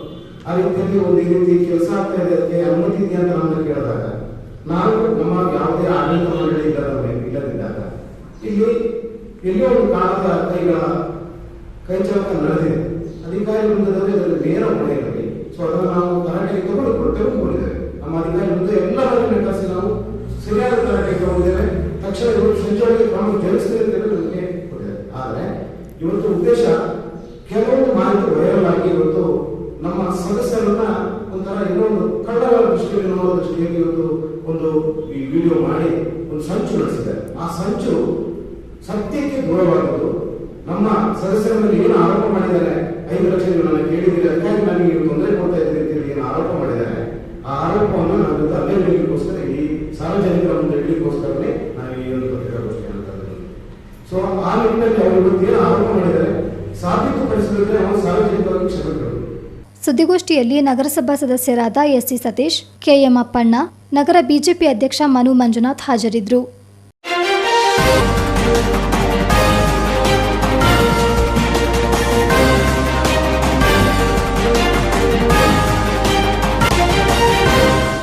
ಅನ್ಯ ಧರ್ಮೀಯ ಎಂಬ ಕಾರಣಕ್ಕೆ ತನ್ನನ್ನು ಗುರಿ ಮಾಡಿ ಕಟ್ಟಡ ನವೀಕರಣಕ್ಕೆ ಅನುಮತಿ ನೀಡದೆ ಮಾನಸಿಕ ಕಿರುಕುಳ ನೀಡುತ್ತಿದ್ದು, ಕೆಲವರಿಂದ ತನಗೆ ಪ್ರಾಣ ಬೆದರಿಕೆ ಇದೆ.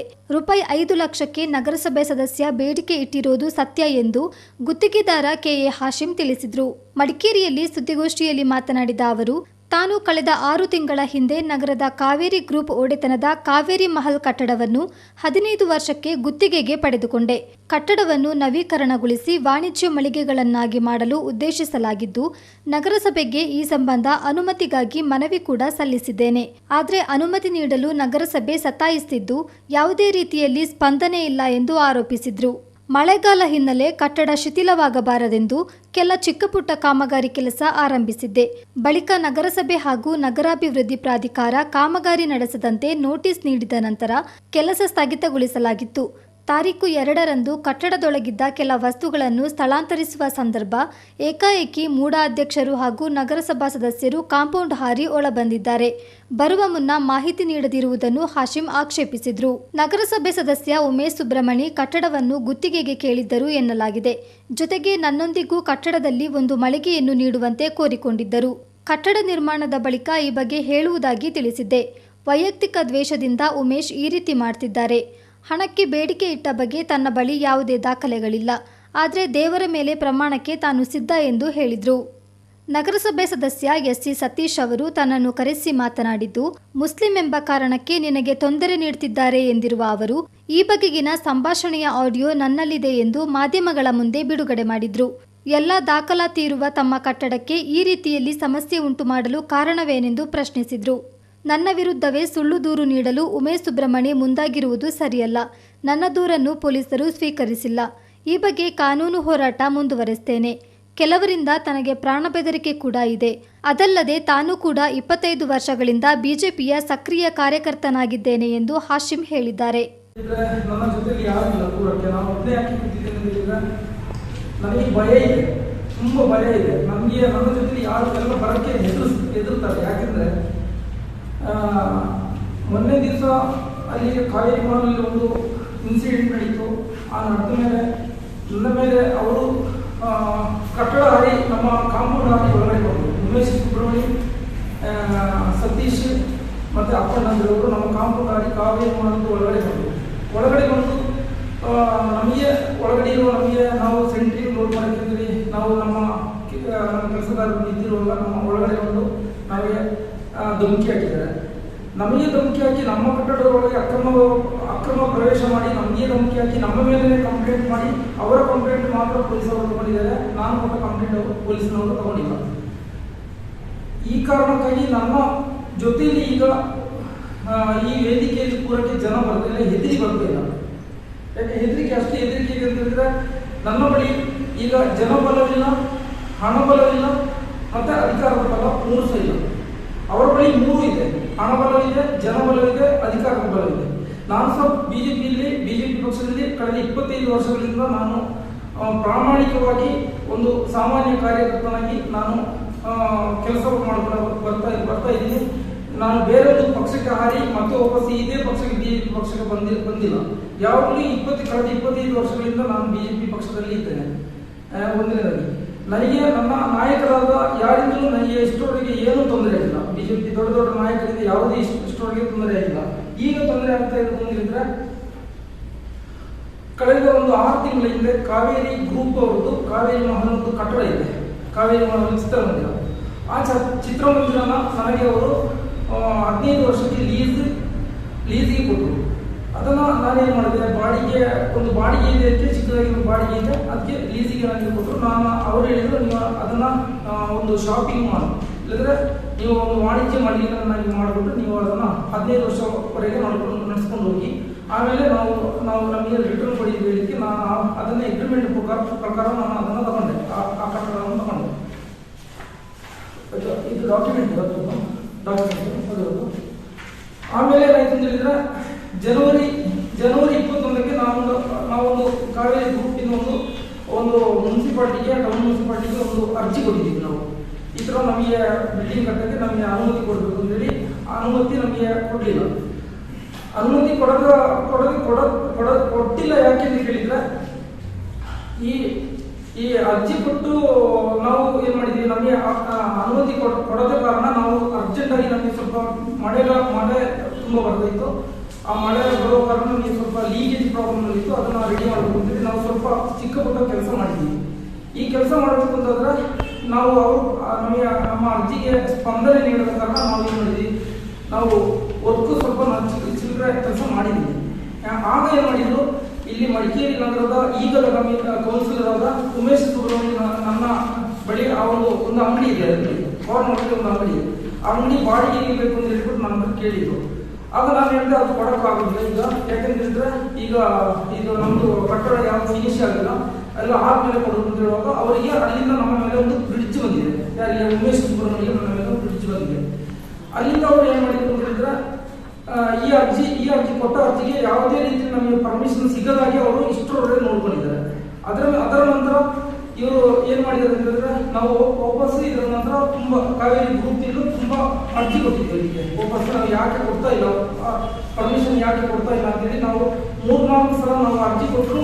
ಇವರ ಒಂದು ಪ್ರಭಾವದಿಂದಾಗಿ 3-4 ಜನರ ಪ್ರಭಾವದಿಂದಾಗಿ ನಮಗೆ ಈ ಅರ್ಜಿಗೆ ಯಾವುದೇ ರೀತಿ ನಮಗೆ ಪರ್ಮಿಷನ್ ಕೊಡದಾಗೆ ಸಿಕ್ಕದಾಗಿ ಅವರು ನೋಡ್ಕೊಂಡಿದ್ದಾರೆ.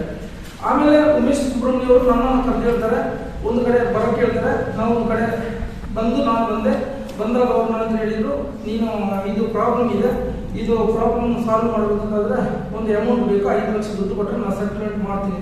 ಪ್ರಮಾಣ ಎಲ್ಲಿ ಬೇಕಾದ್ರೂ ಪ್ರಮಾಣ ಮಾಡಕ್ಕೆ ನಾನು ರೆಡಿ ಇದ್ದೀನಿ, ಯಾವ ಜಾಗಕ್ಕೆ ಎಲ್ಲಿ ಬೇಕಾದ್ರೂ ನಾನು ಪ್ರಮಾಣ ಮಾಡಕ್ಕೆ ರೆಡಿ ಇದ್ದೀನಿ ನನ್ನ ಹತ್ರ ಹೇಳಿದ್ರು. ಅದಕ್ಕೆ ನಾನೇನು ಮಾಡಿದೆ, ನಾನು ಹೇಳಿದೆ, ಇಲ್ಲ ಈಗ ಸದ್ಯ ನನ್ನ ಹತ್ರ ದುಡ್ಡೇನಿಲ್ಲ, ಎಲ್ಲ ಖರ್ಚಾಗ್ಬಿಟ್ಟಿದೆ, ಈಗ ಸದ್ಯ ನಾನು ದುಡ್ಡು ಕೊಡೋಕ್ಕಾಗೋದಿಲ್ಲ ಅಂತ ಹೇಳ್ಬೇಕಾದ್ರೆ ಇವರು ಆ ಕಾವೇರಿ ಅದು ಕೊಡೋದ ಕಾರಣ ನನ್ನ ಹಿಂದೆ ಬಿದ್ದಿದ್ದಾರೆ. ಆ ಒಂದು ಕಾವೇರಿ ಕಟ್ಟಡದ ಹಿಂದೆ ಮಾತ್ರ ಬಿದ್ದಿದ್ದಾರೆ, ಬೇರೆ ಯಾವ ಕಟ್ಟಡದ ಹಿಂದೆ ಬಿದ್ದಿಲ್ಲ ಅವರು. ಮೊನ್ನೆ ದಿವಸ 2ನೇ ತಾರೀಕು ಸೋಮವಾರ ಇವರು ಫಸ್ಟ್ ಉಮೇಶ್ ಸುಬ್ರಹ್ಮಣ್ಯ ನಮ್ಮ ಕಾಂಪೌಂಡ್ ಕಂಪ್ಲೀಟ್ ಲಾಕ್ ಆಗಿದ್ದಾರೆ ಎಲ್ಲ ಕಡೆ, ಎಲ್ಲಿ ಸಹ ಒಳಗಡೆ ಯಾರಿಗೆ ಬರೋಕ್ಕಾಗಿಲ್ಲ. ಇವನ್ ನಮ್ಮ ಮ್ಯಾನೇಜರ್ ಬರಬೇಕಾದ್ರೂ ಇಲ್ಲದ್ರೆ ಕಾವೇರಿ ಗ್ರೂಪ್ ಓನರ್ಸ್ ಬರಬೇಕಾದ್ರೂ ನಮಗೆ ಒಂದು ಫೋನ್ ಮಾಡಿ ಹೇಳಿ ಅವರು ಒಳಗಡೆ ನಮ್ಮ ಪರ್ಮಿಷನ್ ತಗೊಂಡು ಗೇಟ್ ಒಳಗಡೆ ಓಪನ್ ಮಾಡಿದ್ರೆ ಮಾತ್ರ ಅದು ಗೇಟ್ ಓಪನ್ ಆಗ್ತದೆ, ಅವರಿಗೆ ಒಳಗೆ ಬರಬೇಕು. ನಮಗೆ ಮೊನ್ನೆ ಯಾವುದೇ ಒಂದು ರೀತಿಯಲ್ಲಿಯೂ ಒಂದು ಇಂಟಿಮೇಷನ್ ಇಲ್ಲ, ಒಂದು ಮಾಹಿತಿ ಇಲ್ಲದೆ ಅವರು ಕಾಂಪೌಂಡ್ ಹಾರಿ ಉಮೇಶ್ ಅವರು ಒಳಗಡೆ ಬಂದು ಗೇಟ್ ಓಪನ್ ಮಾಡಿ ಸತೀಶ್ ಮತ್ತೆ ಅಪ್ಪಣ್ಣನವ್ರನ್ನ ಫಸ್ಟ್ ಒಳಗೆ ಕರ್ಕೊಂಡು ಏನ್ ಮಾಡಿದ್ದಾರೆ, ನಮಗೆ ಧಮಕಿ ಹಾಕಿದ್ದಾರೆ, ನೀವು ಕೆಲಸ ವಾಪಸ್ ಮಾಡ್ತಾ ಇದ್ದೀರಾ ಅಂತೇಳಿ ನಮಗೆ ಅಲ್ಲಿ ಜೋರು ಮಾಡಿದ್ದಾರೆ. ಆಗ ನಾವು ಏನು ಹೇಳಿದ್ವಿ ಅಂತಂದ್ರೆ, ನಮಗೆ ಯಾವಾಗ ನಗರಸಭೆಯಿಂದ ಒಂದು ಈ ಕೆಲಸ ಮಾಡಬಾರದು ಅಂತೇಳಿ ಒಂದು ನೋಟಿಸ್ ಕೊಟ್ಟಿದ್ದಾರೆ. ಆ ನೋಟಿಸ್ ನಂತರ ಯಾವುದೇ ಕೆಲಸ ನಾವು ಇಲ್ಲಿ ಮಾಡಿಲ್ಲ. ಅವರು ಛಾಯಾಚಿತ್ರ ತಗೊಂಡು ಹೋಗಿದ್ದಾರೆ, ಯಾರು ನಗರಸಭೆಯವರು ಛಾಯಾಚಿತ್ರ ತಗೊಂಡು ಹೋಗಿದ್ದಾರೆ. ಅದರ ನಂತರ ಯಾವುದಾದ್ರೂ ಡೆವಲಪ್ಮೆಂಟ್ ಆಗಿದ್ರೆ ನೀವು ಅದನ್ನ ನಮಗೆ ತೋರಿಸಿ, ಆ ಛಾಯಾಚಿತ್ರ ತೋರಿಸಿ 2 ಟ್ಯಾಲಿ ಮಾಡಿ ನೋಡಿ, ಆದ್ರೆ ನಿಮಗೆ ಗೊತ್ತಾಗ್ತದೆ ಕೆಲಸ ಮಾಡಿದ್ದೇವೆ ಇಲ್ಲ ಅಂತ ನಿಮ್ಗೆ ಗೊತ್ತಾಗ್ತದೆ ಅಂತ ನಾನು ಹೇಳಿದೆ. ಆಗ ನಾನು ಜೋರು ಮಾಡಿದ್ದೀನಿ. ಯಾಕೆಂದ್ರೆ ನಮ್ಮ ಕಾಂಪೌಂಡ್ ಒಳಗೆ ನಮಗೆ ಯಾವುದೇ ರೀತಿಯ ಮಾಹಿತಿ ನೀಡದೆ ನಮಗೆ ಒಂದು ಇಂಟಿಮೇಷನ್ ಇಲ್ಲದೆ ನಮ್ಮ ಕಾವೇರಿ ಗ್ರೂಪ್ ಓನರ್ಸಿಗೆ ಗೊತ್ತಿಲ್ಲದೆ ಅವರು ಏಕಾಏಕಿ ಹೊರಗಡೆ ಬಂದಿದ್ದಾರೆ. ಅದಕ್ಕೆ ಬಗ್ಗೆ ನೀನು ಹೊರಗಡೆ ಹೋಗು ದಾಟು ಅಂತ ಹೇಳಿದ್ದೀನಿ. ನಾನು ಅವಾಚ್ಯ ಶಬ್ದಗಳಿಂದ ಯಾರನ್ನೂ ಬೈದಿಲ್ಲ. ಇಷ್ಟೊಳಗೆ ನಾನು ಸಾಧಾರಣ 45 ವರ್ಷದ ಸಾರ್ವಜನಿಕ ಜೀವನದಲ್ಲಿ ನನ್ನ ಮೇಲೆ ಯಾವುದೇ ಒಂದು ಪಿಟಿ ಕೇಸ್ ಆಗಲಿ, ಯಾವುದೇ ಒಂದು ನನ್ನ ಪ್ರಕರಣಗಳಲ್ಲಿ ನನ್ನ ಮೇಲೆ ಇಲ್ಲ, ಯಾವುದೇ ಕಾರಣದಲ್ಲಿ ಸಹ ನನ್ನ ಮೇಲೆ ಇಲ್ಲ. ಈಗೇನು ಮಾಡಿದ ಸತೀಶ್ ಅಂತ ಹೇಳುವವರು ನನ್ನ ಮೇಲೆ ಏನು ಮಾಡಿದ್ದಾರೆ ಅಂತಂದ್ರೆ, ಮೊನ್ನೆ ನನ್ನನ್ನು ಕರೆದು ಹೇಳಿದ್ರು, ಆಶೀಮ್ ಇದೇನು ಪ್ರಾಬ್ಲಮ್ ಇಲ್ಲ, ಏನು ಅಂತ ಹೇಳಿದ್ರೆ ಇಲ್ಲಿ ಆಗ್ತಾ ಇರೋದು ಬರೀ ಒಂದು ಜಾತಿ ಪ್ರಾಬ್ಲಮ್ ಮಾತ್ರ ಅಂತ ಹೇಳ್ತಾರೆ. ಅವರು ಫೋನಲ್ಲಿ, ಅವರು ಸಹ ಫೋನಲ್ಲಿ ನನಗೆ ಮಾತಾಡಿಲ್ಲ. ಅವ್ರು ಹೇಳ್ತಾರೆ ಎಲ್ಲ ಯಾರ್ಯಾರ್ದಾದ್ರೂ ಒಂದು ಫೋನ್ ನನಗೆ ಫೋನಲ್ಲಿ ಮಾತಾಡ್ತಾರೆ, ಫೋನ್ ತೆಗಿತಾರೆ, ಫೋನ್ ತೆಗೆದ್ಬಿಟ್ಟು ನನಗೆ ಹೇಳ್ತಾರೆ ಈ ಕಡೆ ಬನ್ನಿ, ಇಂಥ ಜಾಗಕ್ಕೆ ಬನ್ನಿ ಅಂತ ಹೇಳ್ತಾರೆ. ಇಂಥ ಜಾಗಕ್ಕೆ ಬನ್ನಿ ಅಂತ ಹೇಳುವಾಗ ನಾನು ಇಲ್ಲಿ ಹೋಗ್ತೀನಿ. ಹೋಗುವಾಗ ಮೊನ್ನೆ ಏನಾಯ್ತು ಅಂತ ಹೇಳಿದ್ರೆ, ಚೇಂಬರ್ ಆಫ್ ಕಾಮರ್ಸ್ಗೆ ಬಿಲ್ಡಿಂಗ್ ನಮ್ಮನ್ನು ಕರೆದ್ರು ಸತೀಶ್ ಅವರು ಕರೆದು ಹೇಳಿದ್ರು ನನ್ನ ಹತ್ರ, ಇದು ಆಶೀಮ್ ನೀವು ಈ ಪ್ರಾಬ್ಲಮ್ ಎಲ್ಲ ಯಾಕೆ ಆಗೋದು ಅಂತ ನಿಮಗೆ ಗೊತ್ತಾ? ಆಗ ನಾನೇನ್ ಮಾಡಿದೆ, ಇವ್ರು ನನ್ನ ಹತ್ರ ಫೋನಲ್ಲಿ ಮಾತಾಡಿದ್ರೆ ನಾನೇನ್ ಮಾಡಿದೆ, ಇದು ಹೀಗೆ ಇವರು ರೆಕಾರ್ಡ್ ಸಿಗೋದಿಲ್ಲ, ಹೇಗಾದ್ರೂ ಇವ್ರ ಹತ್ರ ರೆಕಾರ್ಡ್ ಸಿಗೋದಿಲ್ಲ, ಇವರು ಫೋನ್ ರೆಕಾರ್ಡ್ ಸಿಗೋದಿಲ್ಲ. ಆಗ ನಾನೇನ್ ಮಾಡಿದೆ, ಸರಿ ಏನು ಮ್ಯಾಟ್ರ್ ಅಂತ ಕೇಳಬೇಕಂದ್ರೆ ಇವ್ರು ಹೇಳಿದ್ರು ಬನ್ನಿ ಮಾತಾಡುವ ಅಂತ. ನಾನು ಹೋದೆ ಅಲ್ಲಿ ಹೋಗಿ ಮಾತಾಡಬೇಕಾದ್ರೆ ನಾನೇನ್ ಮಾಡಿದೆ, ಈ ಮೊಬೈಲ್ದು ಆನ್ ಮಾಡಿ ಇದು ರೆಕಾರ್ಡ್ ಆನ್ ಮಾಡಿಬಿಟ್ಟು ಡಿಸ್ಪ್ಲೇ ಆಫ್ ಮಾಡಿಬಿಟ್ಟು ಅವರ ಫ್ರೆಂಡಲ್ಲಿ ಟೇಬಲ್ ಮೇಲೆ ಹಿಂಗೆ ಇಟ್ಟರು. ಹಾಗೆ ಇಡುವಾಗ ಅವ್ರು ಹೇಳಿದ್ರು, ನೀವು ಒಬ್ಬ ಮುಸ್ಲಿಂ ಆಗಿರೋದಕ್ಕೆ ಮಾತ್ರ ಈ ಬಿಲ್ಡಿಂಗ್ ಕೆಲಸ ಆಗ್ತಾ ಇಲ್ಲ ಅಂತ ಹೇಳಿದ್ರು. ಆಗ ನನಗೆ ಇಲ್ಲಿ ಮುಸ್ಲಿಂ ಆಗಿದ್ರೆ ನನ್ನ ಜೊತೆಯಲ್ಲಿ 100 ಜನ ಕೆಲಸದವರು ಇದ್ದಾರೆ. 100 ಜನ ಕೆಲಸದವರು ಹಿಂದೂ ಬಾಂಧವರು ಎಲ್ಲ ನನ್ನ ಜೊತೆ, ಹಿಂದೂ ಬಂಧುಗಳೇ ನನ್ನ ಜೊತೆಲಿ ಸೆಂಟ್ರಿಂಗ್ ಕೆಲಸ ಆಗಲಿ, ಗಾಯ ಕೆಲಸ ಆಗಲಿ, ಎಲ್ಲ ಕೆಲಸ ನನ್ನ ಜೊತೆಲಿ ಎಲ್ಲರೂ ಮಾಡ್ತಿದ್ರು, ನಮ್ಮ ಹಿಂದೂಗಳೇ ಮಾಡ್ತಿರೋದು. ಆಗ ನಾನು ಹಿಂದೂ ಮುಸ್ಲಿಂ ಅಂತ ಒಂದು ಭೇದ ಭಾವ ನಾನು ಇಷ್ಟೊಳಗೆ ಯಾರಿಗೂ ತೋರಿಸಿಲ್ಲ. ಆದ ಕಾರಣ ಇವರು ಏನು ಮಾಡಿದ್ರು ಅಂತ ಹೇಳಿದ್ರೆ, ನನಗೆ ನೀವು ಒಬ್ಬ ಮುಸ್ಲಿಂ ಆಗಿರೋದಕ್ಕೆ ಆಗ್ತಿಲ್ಲ, ರೆಕಾರ್ಡ್ಸ್ ಇದೆ, ಆ ರೆಕಾರ್ಡ್ ಪ್ಲೇ ಮಾಡ್ತೀನಿ. ಇಲ್ಲಿ ಬಿಲ್ಡಿಂಗ್ ಕೆಲಸ ಮಾಡ್ತೀರಾ? ಓಕೆ, ಎಷ್ಟು ಮಾಡಿದ್ರೆ ಒಂದೇ ಒಂದು ಅಂತಂದ್ರೆ, ನಮ್ಗೆ ನಾನು ಒಬ್ಬ ಎಸ್ಸಿ, ನೀವೊಬ್ಬ ಮುಸ್ಲಿಮ್ಸು, ಈ ಹಣೆ ಪಟ್ಟಿಗೆ ಇವರು ಇಷ್ಟು ಇದೆಲ್ಲ ಹಾಕಿಬಿಟ್ರೆ ನನಗೂ ಗೊತ್ತು, ನನ್ನ ಕಣ್ಣಲ್ಲಿ ಬೇಕಾದಷ್ಟಿದ್ದಾವೆ. ಸರ್ ನಾನು ಅದೇ ನಿಮ್ಮ ಹತ್ರ ಕೇಳ್ತೀನಿ ಸರ್, ನಾನು ಒಬ್ಬ ಮುಸ್ಲಿಂ ಆಗಿ ಹುಟ್ಟಿರೋದು ನನ್ನ ತಪ್ಪಲ್ಲ ಸರ್. ಸೊ ನನಗೆ ಗೊತ್ತಲ್ಲ ಕಾಸಿಂ ಭಾಯಿ, ನನಗೂ ಗೊತ್ತಲ್ಲ, ನನಗೆ ಅರ್ಥ ಆಗತ್ತಲ್ಲ. ನಾನು ಅದಕ್ಕೆ ಹೇಳ್ತಾ ಇಲ್ಲ, ನನಗೆ ಇವತ್ತು ಇನ್ನೂ ನನಗೆ ಬೇಜಾರಾಗುತ್ತೆ. ಕೇಳಿದ್ರಲ್ಲ, ನಾನು ಕೇಳಿದ ಅವ್ರ ಹತ್ರ ಯಾಕೆ ನಾನೊಬ್ಬ ಮುಸ್ಲಿಂ ಆಗಿ ಹುಟ್ಟಿರೋದು ನನ್ನ ತಪ್ಪಲ್ಲ, ಅದು ದೇವ್ರದ್ದು ತಪ್ಪು ಅಂತ ಹೇಳ್ಬೋದು, ನನ್ನ ತಪ್ಪಲ್ಲ. ಯಾಕೆಂದ್ರೆ ನನಗೆ ಅಷ್ಟು ಡಾಕ್ಟರೇಟ್ ಇಲ್ಲಿಗೆ ಬಂದಿದ್ದು ಮುಸ್ಲಿಂ ಇಲ್ಲಿ ಬರಲಿಲ್ಲ ಅಲ್ಲ, ಇಲ್ಲಿ ಬಂದಿದ್ದು ನಿಮಗೆ 5 ಲಕ್ಷ ರೂಪಾಯಿ ನೀವು ಕೊಟ್ಟಿದ್ದೀರಾ ಅಂದ್ರೆ ಬಹಿರಂಗವಾಗಿ ಹೇಳಿಕೆ ಕೊಟ್ಟಿದ್ರಿಂದ ನನ್ನ ಹತ್ರ ಏನು ಹೇಳಿದ್ರೆ ಆಧಾರ ನನ್ನ ಹತ್ರ ಇದ್ದಿದ್ರ. ನಾನು ಫೋನಲ್ಲಿ ಯಾರು ನನ್ನ ಹತ್ರ ಫೋನಲ್ಲಿ ಮಾತಾಡಿಲ್ಲ. ಫೋನಲ್ಲಿ ಮಾತಾಡ್ಬೇಕಾದ್ರೆ ಅವ್ರು ಹೇಳಿದ್ರೆ ಫೋನಲ್ಲಿ ಮಾತಾಡಿಲ್ಲ, ನೀವು ಇಂಥ ಜಾಗಕ್ಕೆ ಬನ್ನಿ ಅಂತೇಳಿ ನಮ್ಮ ಕಾರಲ್ಲಿ ಕೂತ್ಕೊಂಡು ನಾವು ಮಾತಾಡಿರೋದು ಅಷ್ಟೇ. ನನ್ನ ಹತ್ರ ಅದಕ್ಕೆ ದಾಖಲೆ ಇಲ್ಲ ಯಾರ ಹತ್ರ, ಇದು ದಾಖಲೆ. ಅದಕ್ಕೆ ಅವ್ರ ಹತ್ರ ದಾಖಲೆ ಸಿಕ್ಕದ ಕಾರಣ ನಾನೇನ್ ಮಾಡಿದ್ದೀನಿ, ದಾಖಲೆ ಇಲ್ಲ ವಾಯ್ಸ್ ರೆಕಾರ್ಡ್ ಇಲ್ಲ ನನ್ನ ಹತ್ರ, ಇಲ್ಲ ನನ್ನ ಹತ್ರ ಅದಿಲ್ಲ, ನನ್ನ ಹತ್ರ ನನಗೆ ಇದು ಸತ್ಯ ಅಷ್ಟೇ.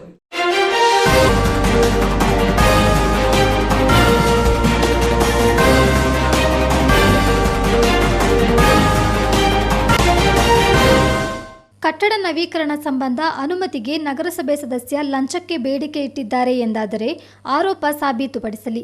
ಅದನ್ನು ಹೊರತುಪಡಿಸಿ ಸದಸ್ಯರ ಮನೋಸ್ಥೈರ್ಯ ಕುಗ್ಗಿಸುವ ಕೆಲಸ ಮಾಡಬಾರದು ಎಂದು ಬಿಜೆಪಿ ಮಹಿಳಾ ಮೋರ್ಚಾ ತಿಳಿಸಿದೆ. ಮಡಿಕೇರಿಯಲ್ಲಿ ಸುದ್ದಿಗೋಷ್ಠಿಯಲ್ಲಿ ಮಾತನಾಡಿದ ಮೋರ್ಚಾದ ಜಿಲ್ಲಾ ಕಾರ್ಯದರ್ಶಿ ಹಾಗೂ ನಗರಸಭಾ ಸದಸ್ಯೆ ಅನಿತಾ ಪೂವಯ್ಯ, ಗುತ್ತಿಗೆದಾರ ಮೂಡ ಅಧ್ಯಕ್ಷರು ಹಾಗೂ ನಗರಸಭೆ ಸದಸ್ಯರು ತೆರಳಿದ ಸಂದರ್ಭ ಅಗೌರವ ತೋರಿದ್ದಾರೆ. ಈ ಸಂದರ್ಭ ಹಣಕ್ಕೆ ಬೇಡಿಕೆ ಇಟ್ಟಿದ್ದಾರೆ ಎಂದು ಮಾತನಾಡಿರುವ ವಿಡಿಯೋ ಕೂಡ ವೈರಲ್ ಆಗಿದ್ದು, ಇದರಿಂದ ಸಾರ್ವಜನಿಕ ವಲಯದಲ್ಲಿ ಸದಸ್ಯರುಗಳ ಮೇಲೆ ತಪ್ಪು ಅಭಿಪ್ರಾಯ ಮೂಡಿದೆ. ಸರಿಯಾದ ಸಾಕ್ಷ್ಯಾಧಾರಗಳಿದ್ದರೆ ಕಾನೂನು ರೀತಿಯ ಕ್ರಮ ಕೈಗೊಳ್ಳಲಿ ಎಂದು ಸವಾಲೆಸೆದರು. ಸದಸ್ಯರ ಬಗ್ಗೆ ಒಬ್ಬ ವ್ಯಕ್ತಿ ಮಾಡಿರುವಂಥ ಆರೋಪವನ್ನು ನಾವು ಮಡಿಕೇರಿ ನಗರಸಭಾ ಮಹಿಳಾ ಸದಸ್ಯರುಗಳು ಹಾಗೂ ಬಿಜೆಪಿ ಮಹಿಳಾ ಮೋರ್ಚಾದಿಂದಲೂ ಸಹ ಇದನ್ನು ಖಂಡಿಸ್ತಾ ಇದ್ದೀವಿ. ವಾರ್ಡ್ ನಂಬರ್ 5ರಲ್ಲಿ ಒಂದು ಕಟ್ಟಡವನ್ನು ಯಾವುದೇ ಒಂದು ಅನುಮತಿ ಇದೆ, ನಗರಸಭೆಯಿಂದಾಗಲಿ ಅಥವಾ ಮೂಲದಿಂದಾಗಲಿ ಯಾವುದೇ ಒಂದು ಅನುಮತಿಯನ್ನು ಪಡೆಯದೆ ಅಲ್ಲಿ ಕೆಲಸ ಕಾರ್ಯಗಳನ್ನು ಮಾಡ್ತಾ ಇದ್ದಾರೆ. ಆ ಕೆಲಸ ಕಾರ್ಯಗಳನ್ನು ಮಾಡೋದನ್ನು ಇದು ನಗರಸಭೆ ಮತ್ತು ಮೂಲ ಇಬ್ಬರಿಂದನೂ ಅವರಿಗೆ ನೋಟಿಸನ್ನು ನೀಡಲಾಗಿತ್ತು. ಆದರೂ ಸಹ ನೋಟಿಸನ್ನು ಲೆಕ್ಕಿಸದೆ ಅವರು ಕೆಲಸವನ್ನು ಮಾಡ್ತಾನೆ ಇದ್ರು. ಆ ಕೆಲಸ ಮಾಡ್ತಾ ಇದ್ದಂಥ ಮಾಹಿತಿಯನ್ನು ತಿಳಿದಂತಹ ಮೂಡ ಅಧ್ಯಕ್ಷರಾದ ರಮೇಶ್ ಅವರ ನೇತೃತ್ವದಲ್ಲಿ ನಗರಸಭಾ ಸದಸ್ಯರೊಂದಿಗೆ ನಗರಸಭೆಯ ಅಧಿಕಾರಿಗಳನ್ನ ಕರ್ಕೊಂಡು 2/8/21 ಸ್ಥಳ ಪರಿಶೀಲನೆಗೆ ಹೋದಂತ ಸಂದರ್ಭದಲ್ಲಿ ಕಟ್ಟಡ ಮಾಲೀಕರೇ ಅಲ್ಲದಂತಹ ಬೇರೊಬ್ಬರು ಅಲ್ಲಿ ಪರಿಶೀಲನೆಗೆ ಹೋದಂತವರನ್ನ ಸದಸ್ಯರುಗಳಿಗಾಗಲಿ ಮೂಡ ಅಧ್ಯಕ್ಷರುಗಳಿಗಾಗಲಿ ಇಲ್ಲ ನಗರಸಭೆಯ ಅಧಿಕಾರಿಗಳಿಗಾಗಲಿ ಯಾವುದೇ ಒಂದು ಗೌರವವನ್ನು ಕೊಡದೆ ಅವರು ಏರು ಧ್ವನಿಯಲ್ಲಿ ಮಾತಾಡಿ ಅವರಿಗೆ ಹಾಗೆ ಅವರು ಹಣ ಕೇಳಿರುತ್ತಾರೆ ಅಂತ ಹೇಳುವಂತ ಒಂದು ಆಪಾದನೆಯನ್ನ ಮಾಡಿದ್ದಾರೆ. ಇದನ್ನ ನಾವು ಮಹಿಳಾ ಮೋರ್ಚಾ ಹಾಗೂ ಮಹಿಳಾ ಸದಸ್ಯರು ತೀವ್ರವಾಗಿ ಖಂಡಿಸ್ತಾ ಇದ್ದೀವಿ. ಇದನ್ನ ಅಲ್ಲಿ ಹೇಳಿದ್ದು ಅಲ್ಲದೆ ಅದನ್ನ ವಿಡಿಯೋ ಮಾಡಿ ಅದನ್ನ ಸಾಮಾಜಿಕ ಜಾಲತಾಣದಲ್ಲಿ ವೈರಲ್ ಸಹ ಮಾಡಿರ್ತಾರೆ. ಹೀಗಾದ್ರೆ ನಾವು ಮುಂದಕ್ಕೆ ಹೇಗೆ ಕೆಲಸ ಮಾಡೋದು ಅಂತ ನಮ್ಮ ಪ್ರಶ್ನೆ ಇಲ್ಲ. ಯಾಕಂದ್ರೆ ಒಂದು ಕೆಲಸ ಯಾವುದೇ ಪರವಾನಗಿ ಇಲ್ಲದೆ ಮಾಡ್ತಾ ಇರುವಂತ ಒಂದು ಕೆಲಸಗಳನ್ನ ಹೇಳಕ್ ಹೋದಾಗ ಅವರು ದುಡ್ಡು ಕೇಳಿದ್ದಾರೆ ಅಂತೆಲ್ಲ ಹೇಳಿದ್ರೆ ಮತ್ತೊಂದು ಆಪಾದನೆ ಮಾಡ್ತಾ ಬಂದ್ರೆ ನಾವು ಯಾವುದೇ ಒಂದು ಕೆಲಸನ ನಾವು ಹೇಳಕ್ ಹೋಗ್ಬಾರ್ದು ಅನ್ನೋಂತ ಒಂದು ಭಾವನೆ ಇದು ಏನಾಗಿದೆ ಅಂದ್ರೆ ಇವಾಗ ದುಡ್ಡು ಕೇಳಿದ್ದಾರೆ ಅಂದಿದ ತಕ್ಷಣ ಸಾರ್ವಜನಿಕವಾಗಿ ತಪ್ಪು ಅಭಿಪ್ರಾಯ ಮೂಡ್ತದೆ ಎಲ್ಲರಿಗೂ ಈ ತರ ಆಗುತ್ತೆ ಅಂತ. ಹಾಗಾಗಿ ನಾವದನ್ನ ಖಂಡಿಸ್ತಾ ಇದ್ದೀವಿ. ಯಾಕಂದ್ರೆ ನಾವು ಇವಾಗ ನಗರಸಭೆ ಸದಸ್ಯರು ನಾವೆಲ್ಲ ಇದ್ದೀವಿ, ಮಹಿಳಾ ಸದಸ್ಯರು. ನಾಳೆ ನಾವು ಯಾವುದೋ ಒಂದು ಕೆಲಸ ಅಕ್ರಮವಾಗಿ ನಡೀತಾ ಇದ್ರೆ ಅದನ್ನ ಕೇಳಕ್ ಹೋದಾಗ ಈ ತರದೊಂದು ಆಪಾದನೆ ಮಾಡಿದಾಗ ನಾವು ಮುಂದಕ್ಕೆ ಹೇಗೆ ಕೆಲಸ ಮಾಡೋದು ಅಂತ ಒಂದು ಇದು. ಅವ್ರ ಅಕಸ್ಮಾತ್ ಕೇಳಿದೆ ಆಗಿದೆ ಆದ್ರೆ ತನಿಖೆ ನಡೀಲಿ, ತನಿಖೆ ನಡೆದು ಅವ್ರು ಪ್ರೂವ್ ಮಾಡಿ ಅವ್ರು ಕೇಳಿದ್ದಾರೆ ಅನ್ನೋದನ್ನ. ಇಲ್ಲ ಸುಮ್ಮನೆ ಒಂದು ಆಪಾದನೆ ಮಾಡಿಬಿಟ್ಟು ಹೀಗೆ ವೈರಲ್ ಆಗಿ ಜಾಲತಾಣದಲ್ಲಿ ಹರಿಬಿಟ್ಬಿಟ್ರೆ ಮುಂದಕ್ಕೆ ಎಲ್ಲ ಸದಸ್ಯರಿಗೂ ಇದು ಇವತ್ತು ಅವರಿಗಾಗಿದ್ದು ನಾಳೆ ಇನ್ನೊಬ್ರಿಗೂ ಆಗ್ಲಿಕ್ಕೆ ಸಾಕು, ಇನ್ನೊಬ್ರು ಮಾಡ್ಲಿಕ್ಕೆ ಸಾಕು. ಹಾಗಾಗಿ ಇದನ್ನ ನಾವು ಮಹಿಳಾ ಸದಸ್ಯರಿರ್ಬೋದು, ಬಿಜೆಪಿ ಮಹಿಳಾ ಮೋರ್ಚಾದ ಸದಸ್ಯರಿರ್ಬೋದು, ಮಹಿಳಾ ಮೋರ್ಚಾದವರು ಎಲ್ಲರೂ ಸೇರಿ ಇದನ್ನ ತೀವ್ರವಾಗಿ ಖಂಡಿಸ್ತಾ ಇದ್ದೀವಿ. ನಾವು ಪರವಾನಗಿ ತಗೊಂಡು ಕಟ್ಟಡ ಮಾಡಲಿಕ್ಕೆ ನಮ್ಗೆ ಯಾವುದೇ ಅಭ್ಯಂತರ ಇಲ್ಲ. ಏನ್ ಕಾನೂನು ರೀತಿಯಲ್ಲಿ ಮಾಡ್ಬೇಕೋ ಅದನ್ನ ಮಾಡಿ, ಅದಕ್ಕೆ ನಮ್ಗೆ ಯಾವುದೇ ಅಭ್ಯಂತರ ಇರೋದಿಲ್ಲ. ಹಾಗಾಗಿ ಇದು ನಗರಸಭಾ ವ್ಯಾಪ್ತಿಯಲ್ಲಿ ಇದು ಅಪರಾಧವಾಗಿದ್ದು ಕೇಳೋದೇ ತಪ್ಪು ಅಂತ ಆದ್ರೆ ಇದನ್ನು ನಾವು ತೀವ್ರವಾಗಿ ಖಂಡಿಸ್ತಾ ಇದ್ದೀವಿ. ಹಾಗೆ ಅವ್ರು ಮಾಡಿರೋ ಆಪಾದನೆಯನ್ನ ಸಾಬೀತು ಸಹ ಪಡಿಸಬೇಕು ಅಂತ ನಾವು ಕೇಳ್ತಾ ಇದ್ದೀವಿ. ಸುದ್ದಿಗೋಷ್ಠಿಯಲ್ಲಿ ಮೋರ್ಚಾದ ನಗರಾಧ್ಯಕ್ಷೆ ಸವಿತಾ ರಾಕೇಶ್, ನಗರ ಉಪಾಧ್ಯಕ್ಷೆ ಸಿಕೆ ಮಂಜುಳಾ, ಪ್ರಧಾನ ಕಾರ್ಯದರ್ಶಿ ಶ್ವೇತಾ ಪ್ರಶಾಂತ್, ಜಿಲ್ಲಾ ಸದಸ್ಯರುಗಳಾದ ಶಾರದಾ ನಾಗರಾಜ್, ಬಿಪಿ ಚಿತ್ರಾವತಿ ಹಾಜರಿದ್ದರು.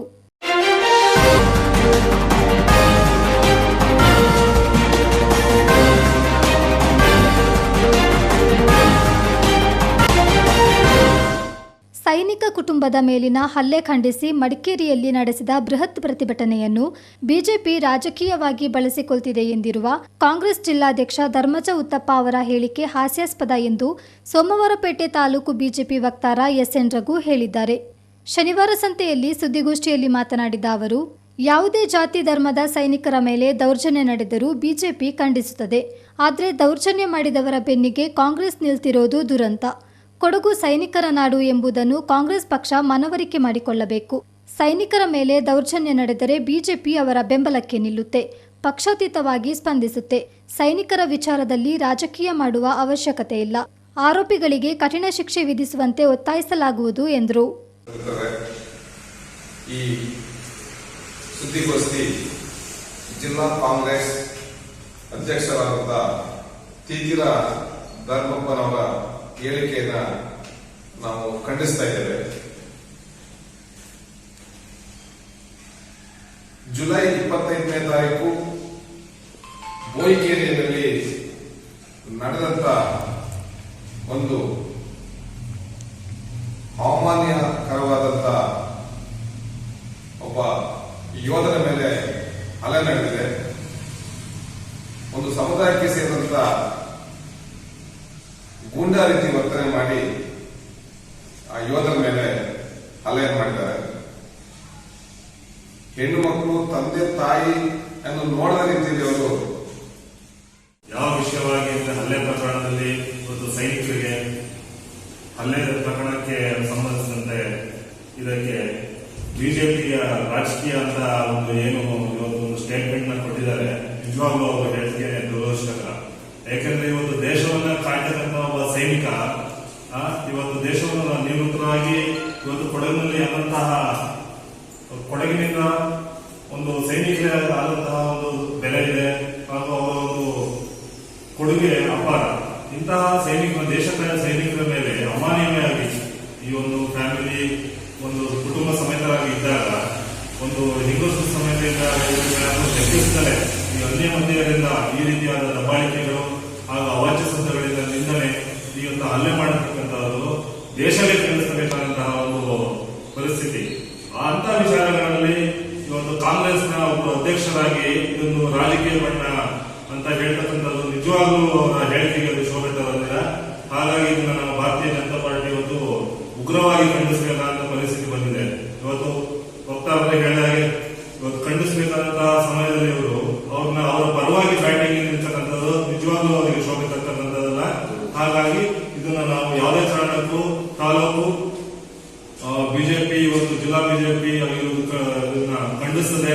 ಹಾಗಾಗಿ ಯಾರು ಅವರಿಗೆ ಈ ಒಂದು ಹಲ್ಲೆಯಲ್ಲಿ ಭಾಗಿಯಾಗಿದ್ದಾರೆ ಅಂತವರಿಗೆ ಈ ಒಂದು ಕಾನೂನು ಪ್ರಕಾರ ಕಠಿಣವಾದ ಕ್ರಮವನ್ನು ಕೈಗೊಳ್ಳಬೇಕು ಅಂತ ನಾವು ಈ ಮೂಲಕ ಒತ್ತಾಯ ಮಾಡ್ತೀವಿ.